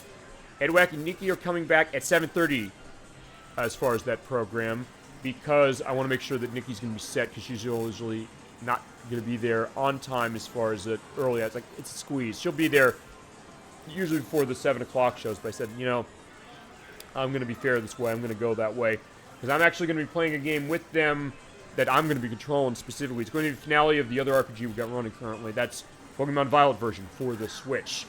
They gave me that copy of the game. I said, because of how broken the game was, and still is, and is going to forever be, let's not deny that, I said, the only way I can get away with playing this game and feel comfortable with myself is if I play it blind on this program. It then turned into a full Let's Play of the main story. So I said, for the finale of the main story, I said, would you both be willing to be in on this program? They said yes. So I'm going to be with them for their Friday program, because they do need a Friday show. That's at 7:30 p.m. Eastern Standard Time on April 26th. We're going to go into every aspect as far as the end of the game, and also the little bit of fighting words, I guess they're going to go as far as my argument of the problems the game has, why they are okay with those problems to a certain extent, but also the things that I will admit the game does really well, like story, which is something that I was not expecting as far as what it was, but something that I can't completely take that away, even though there's aspects of the game's design that I am not comfortable with, in a case where it's kind of making me nervous as far as the rest of this franchise, including that Pokemon Legends Z to A game that's coming out. I don't know if they do it right, especially because they're going to be on the Switch and not on Nintendo's next system. But that being said, it's something that, yeah, we'll go into that deep. We'll have our final look as far as Pokemon Generation 9. As I mentioned also, the DLC is going to be on somebody else if they want to do it. I will not do it. But if you do want to see it, I'll talk around. It'll probably be Edwack's jurisdiction, I guess. Maybe Nikki's jurisdiction, or somebody else's. I'll figure if it comes to that. But that's the conclusion of that game. Then we get to May. And in May, on May 4th, we have our compilation program. I mean, we sort of had one inadvertent tonight, an inadvertent showcase, as it was. We're going to be playing another collection that is technically by Sega. Technically. But it's published by Empire Interactive, and it's of a company that Square Enix owns now. Try wrapping your head around that one. We're playing Title Legends. We're playing on the Xbox. It's also on the PlayStation 2. Well, I first wanted to see this and said, hey, I love my classic title stuff. Stuff like Space Invaders and Bubble Bobble and Operation Wolf and Jungle Hunt. Amongst many others. Many other kind of obscure stuff. And we love doing that. We love going into kind of these deeper things. This collection is like, hey, this is a good collection. It is a good collection. A lot of neat extras to see. As far as backgrounds of games, we get our attention to Space Invaders. Talk Space Invaders, and Space Invaders. We're going to do it then. We'll take a look at everything in the collection, as we always do for these compilation shows. Or those compilations, the classic game compilation shows, I should say. And that is how we're going to do it. We're going to look at everything in the game, all the extras it's got. It'll be a nice gaming smorgasbord. I love doing these shows every year for the purpose of that. Then the week after that, we're coming back to Metal Gear Solid 2. We put this off this month as far as stuff we had, but on May 11th, we're getting back to it at 7 p.m. Eastern Standard Time, and also the Title Legend show is going to be 7 p.m. as well on May 4th. May 11th, we're completing Metal Gear Solid 2 Substance for the PlayStation 2 by doing the rest of the Snake Tales. We've got 3 more left, and showing off Metal Gear Solid Skateboarding, which is going to be quite a time. And I'm looking forward to getting set to that, and also feasibly getting some practice in, because I know I need it as far as that skateboarding stuff. It's not Tony Hawk's Pro Skater in terms of how it plays, but it's kind of sort of close. But I just need to make sure I'm set to show everything off for that. Week after that, we're going to have part 2 of Proc, Legend of the Gobos. That's probably going to be at 7 p.m. Eastern Standard Time. I don't know if that changes. It's up to Nocturne as far as how that is, but we'll see. He's like, hey, she's gonna need that or not? She's doing that game blind. We're gonna kind of go where that game's gonna go, as it is. And then on May 25th, we have another collectathon platforming game we're gonna start. It's gonna be my big adventure as far as games I'm playing this year. Probably the biggest collaboration I think we've had so far for the stuff we've done this year, outside of Lunar. That's going to be at the start of Super Mario Sunshine. Bricks of Brie wanted to see that on May 25th at 7 p.m. Eastern Standard Time. We're starting it. Yeah, the hardest 3D Mario game that came out in 2002 on the GameCube. We were running the Super Mario 3D All-Stars Collection version on Switch for it. I'm a GameCube controller for the purpose of playing it. We're going the whole way. We're going 120 shines. I'm getting ready for the last couple shines that I have to do as far as off-screen, so I get a sense of being ready to do this. That's going to be a fun one, and we're going to get summer started right with that one, no question. You want to talk about your summer game? That's your summer game, and as I said, it also shows, as I mentioned, that we're going to get to those view requests, even if it takes some time. If it takes the case where, hey, I got to get a case of getting the show going for tonight, make sure we get to Super Hang-Up. If you want stuff, I'm going to do everything I can to give it to you. I'm going to give it to you the best way I can. And these will be the quickest way as far as tonight, but also the best way for sure, and I'm glad it went that way. And that's what we do with Super Mario Sunshine when we start that, and everything else we're doing. But yeah, that's going to be a big one at the end of May. Then in June, at dates to be determined, we'll have the next part of Super Mario Sunshine, the next part of Croc, the finale of Metal Gear Solid 2, which we're going to use the Xbox Series X. This is going to be the next time we come back to this console. We'll talk about an interesting way to show this system off for its debut on the program. But anyway, for that, we're going to use Metal Gear Solid HD Collection, which I had the disc of actually in this when I put Shenmue 2 in for the purpose of showing off OutRun and Hang On. But also, we're going to show off all of the VR missions that I've got unlocked, which I've got tons of them, and also show some of the extras as far as the appearances of Mei Ling from Metal Gear Solid 1 and Johnny, who's in a bunch of places. I got to get a sense of how to find them. They're in that version as well. But we'll do that, and that's going to be our finale of Metal Gear Solid 2. A great time playing that game so far, and we've got more going with it. And then the other two games we have that month are going to be Road Avenger for the Sega CD, developed by Wolf Team, the QuickTime button press game, anime-based, an early showcase of Sega CD, another case where we have not touched the Sega CD in quite a while. But I've always wanted to show this. I always said, hey, I'd like to get this. I got a copy of this last year. I said, I think we can show this. I think we should give it a look. And get a little bit of an anime flair, and also the first game of the people who would go on to make the Tales of games. I always like to say that. Wolf Team, the team who made Road Avenger, they made El Viento, and they made Granada, amongst many others. They then made the Tales of games. Tales of Symphonia, Tales of Fantasia, Tales of the Abyss, Tales of Agendia, Tales of Vesperia, Tales of Fantasia. Any one you got, they made it. And before that, they were Wolf Team. So there you go as far as that. And then the other show is the viewer quest of June. That's going to be Mr. Driller for the Dreamcast from Namco. I first wanted to see that. I'm going to be live on camera for that one, as I mentioned last week, because I want to show off the game's compatibility with every one of the Dreamcast accessories that I own, which is a good amount of them. And the fact that the game is compatible with most of them.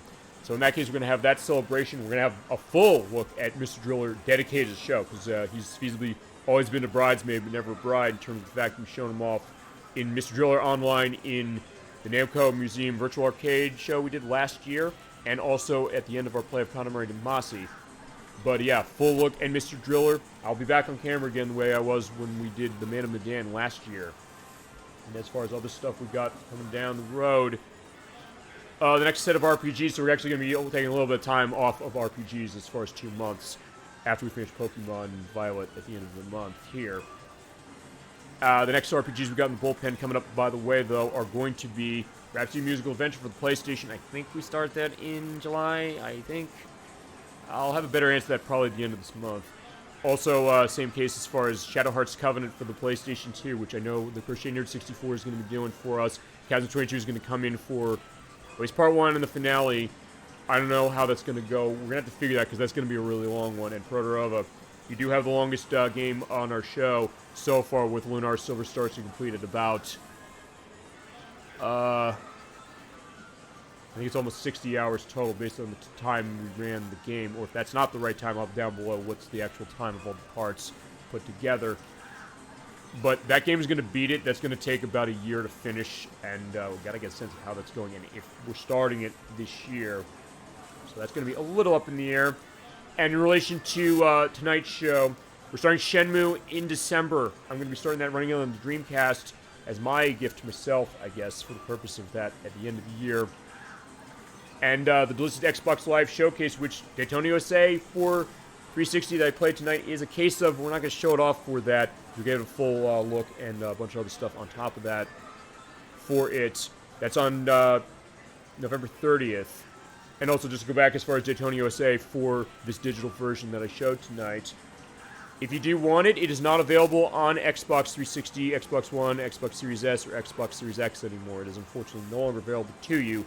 But if you have a PlayStation 3, you can download it on that for $10. So probably go and get yourself a points card from the store, because that's the only way you can add funds on PlayStation 3. Unless you have funds feasibly on PlayStation 4 and 5, and I think a carryover on PS3. In which case, then you can pay $10 and get the game on that. And if you haven't, I'd say don't wait. If you have PlayStation 3 and you're even halfway curious about what you saw tonight with that port of Daytona USA, do not hesitate to go pick that up. But yeah, that's going to be the idea. And then the other stuff I know for viewer requests I got coming. I'm trying to think of some of the stuff. We got Twisted Metal that's coming up in October. We have Tomba that's coming up in November. Twisted Metal was an Electverse selection, and when Terrell wanted to see Tomba for the PlayStation, we're going to get that going as far as it, and a bunch of other stuff as well. And yeah, we'll definitely come back to the stuff that we had tonight as far as other stuff for sure, and feasibly eventually with Yakuza. First looks, as mentioned, with Yakuza 6 here, and with Like a Dragon Gaiden, the man who erased his name. And I guess when we start Yakuza as Electverse, I guess is indicating, I guess we start with Yakuza Like a Dragon. Feasibly, it could be an idea as far as an RPG aspect of itself. But yeah, that's I think what things are going to look like. We'll figure also what some of the stuff is going to go. It's going to be subject to change, as I always say. But keep those viewer requests coming for sure. We will get to them. And another case of that to save through 1, 2, 3 is like, yeah, anything you want to see for the show, say the word, we'll do it. And you'll be just as active on that show as you were tonight for sure. Or a lucky hit from Shenmue. Oh yeah, when we get to Shenmue 2, we're going to show that for sure. But we'll definitely get the darts going. Yeah, it's like, I'm going to be going to that in as far as Shenmue. You know what? Dolly Finn. Last thing, I'll tell you what we're going to do. You mentioned that. I know the case like this should be in the show. I do have one of the unlockable things. I'm going to give you a little bit of a taste of that. Because it's going to be a while until we get to Shenmue 2. Because I'll do Shenmue 1 and then we do Shenmue 2 eventually. But I'm going to give you a brief taste of Lucky Hit now. If you know what Shenmue 2 is, and if you know what Lucky Hit is, if you ever played Pachinko, that's what it is, basically. So we're going in the Shenmue collection. This will be the last thing, and I promise we'll go for ending the show tonight. But then you mentioned, I was like, you know what? I have this here. I can do it. So, games, let's show. Let's go to the Lucky Hit Museum. Okay. Want to play some Lucky Hit? Yes, I want to play some Lucky Hit. You can have lots of fun here at the Lucky Hit Museum. Oh yeah, also I'm going to turn the volume down a little bit on this one. Tell me, Howie will help you out. This is Howie. So with Howie, what happens is you go around, you have these boards, you can pick your board of what you want to have. You have money at the bets for the purpose of, thank you. Of course, Dolly Finn is like, yeah, that's the idea. Like, this is a collaborative perspective. All right, fine. Preview of Shenmue 2 for this. By the way, if you have the boards that have the death signs on it, you instantly lose. And also you hit the Y button here, it tells you, wait, is Y or start? Okay, no. Y is looking at the bet amounts. I'll pick, and also odds differences as far as what they are. Let's do this one. So this is it. Will you play? And you also tell you like what's the rules here. So the rules on this one are that stand is perfect 4. If you can get yeah, if you have to get all 4 balls in the circle, you'll win. The bet yeah, and the bet and the payouts are shown by the sands. Take a look and pick one. You will give it a try, right? Not this one, sorry. Not this stand. Please pick another stand. I want to get a decent one as far as what this is. This is it. Okay, you can do it. Alright, what's this one? Because they have different rules, by the way, when it comes to it. So it's $50 a game, and the rule is that stand is take 2. Okay, I think we can do take 2. You get 2 out of 3 balls in the circle, you win. Got it. Okay. And when we get to Shenmue 2 as it is, you're going to be doing a job this way saying, how about a game? It's $50 a game, and the rule is, it's okay, I know the rules. Do you want to play then? Hey, sounds like fun. It's time to play. We take turns. Go ahead. All right, we're gonna play.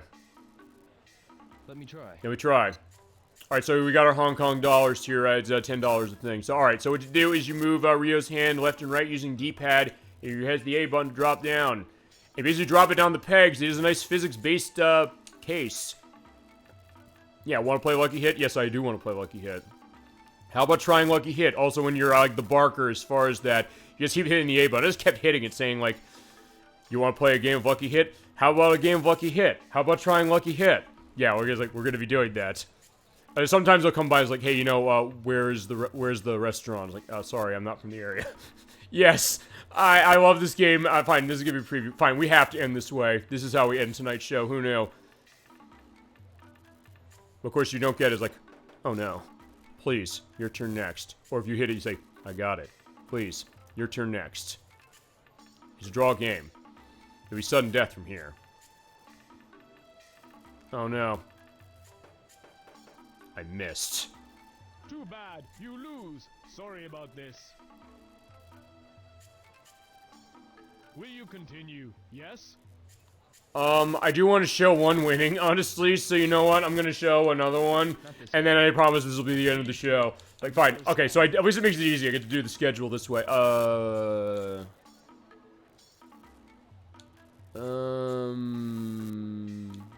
There's other ones also, they have pockets up there. How about this one? How about this one? Will you Actually, I've not played the Lucky Hit Museum that much when it's come to this game. That one is Perfect 3. You You have to get all 3 balls in the circle to win. Okay, I don't think this is gonna be good. Fine, well, I'll give it a shot. If I don't win, it's fine. We'll come back to it later. This one's got a pocket in the center. Yes, it does. This one's You got get a to pocket in the middle. You said that. I was like, he said the center and now in the middle. It's weird and stilted, but God, I love it. I'm sorry. I'm gonna say that. Come on, let's play a game. As I said, it's like, oh no, I don't want to see the rules again. That one is Crap. perfect 3. Alright, fine. Unfortunately, I can't skip this either. I think the character should try some other games. Okay, fine. Be careful. Okay, so how are you talking about, or are you talking about Rio here? Because yeah, this is Rio Hazuki, as far as we are in Hong Kong for the purpose of Shenmue 2, for reasons I'll explain in Shenmue 1. We play that in, well, we start that in December. That's all for Howie's explanations. Now it's time. Fine, in his case, he runs the Lucky Museums, or the Lucky Hit Museum, so he's not going to be playing anything else. Although you can, as we mentioned, go, like with Yakuza, you can go to places, you can find Sega arcade games, you can find Hang On, you can find OutRun, you can find Space Harrier, and you can find, what's the other one? Alright, X. Monopoly, perhaps. That's his idea as far as that. There are also games of Monopoly we can play on the show, fine. Will you try once more? No. We'll come back. Next time. Perhaps next time, or Come back here. we will come back here. Okay. So that's the idea. You also have darts and things like that. That's going to come later, but alright, fine. There we go. Okay. He's obsessed with Lucky Hit. Well, fine. He runs the Lucky Hit Museum, and actually, that's a case that comes actually way later in the game. As far as it. And other places run different Lucky Hit Museums or Lucky Hit stands. Will do different things. You can get items as far as, like, capsule toys out of them. Or play it under different rules. Love it. Oh, yeah, I love it, too. And I can't wait till we get to Shenmue, for sure. And no, we're starting with Shenmue 1 as it is, but when we get to Shenmue 2, trust us, we will go on the Lucky Hit thing. But don't feel like, hey, not to mention Lucky Hit when we get to Shenmue 1 as it is. Alright. But, alright. With that, thank you so much for watching Super Bowl Game Saturday. There's your little extra as far as Lucky Hit for Shenmue. And I love it. Fine, Shenmue 2, I should say. But with that case, have a wonderful night, a wonderful rest of your weekend, a great week come forward. Thank you so much for watching Super Bowl Game Saturday, and thank you so much for all of your support and everything you add and you made tonight's show. So as I said, it's fitting that we ended as far as a look at that with everything. Yeah, great show. Thank you. Good night. Thank you. Good night, Dolly Finn. Thank you. No, wait. No. Thank you. Sorry. Thank you, Dolly Finn. Thank you, Protorova. Thank you, Protorova. Yes, as well. Thank you, Electverse. And, of course, thank you, Savester123. Welcome to Super Bowl Game Saturday family. We are glad to have you. And that's the idea. All right. So I'll see you next week for Croc Legend of the Gobos on the Sega Saturn at 7 p.m. Eastern Standard Time on April 20th with Nocturne. Till then, keeping awesome. Have a wonderful night. And take care, everybody.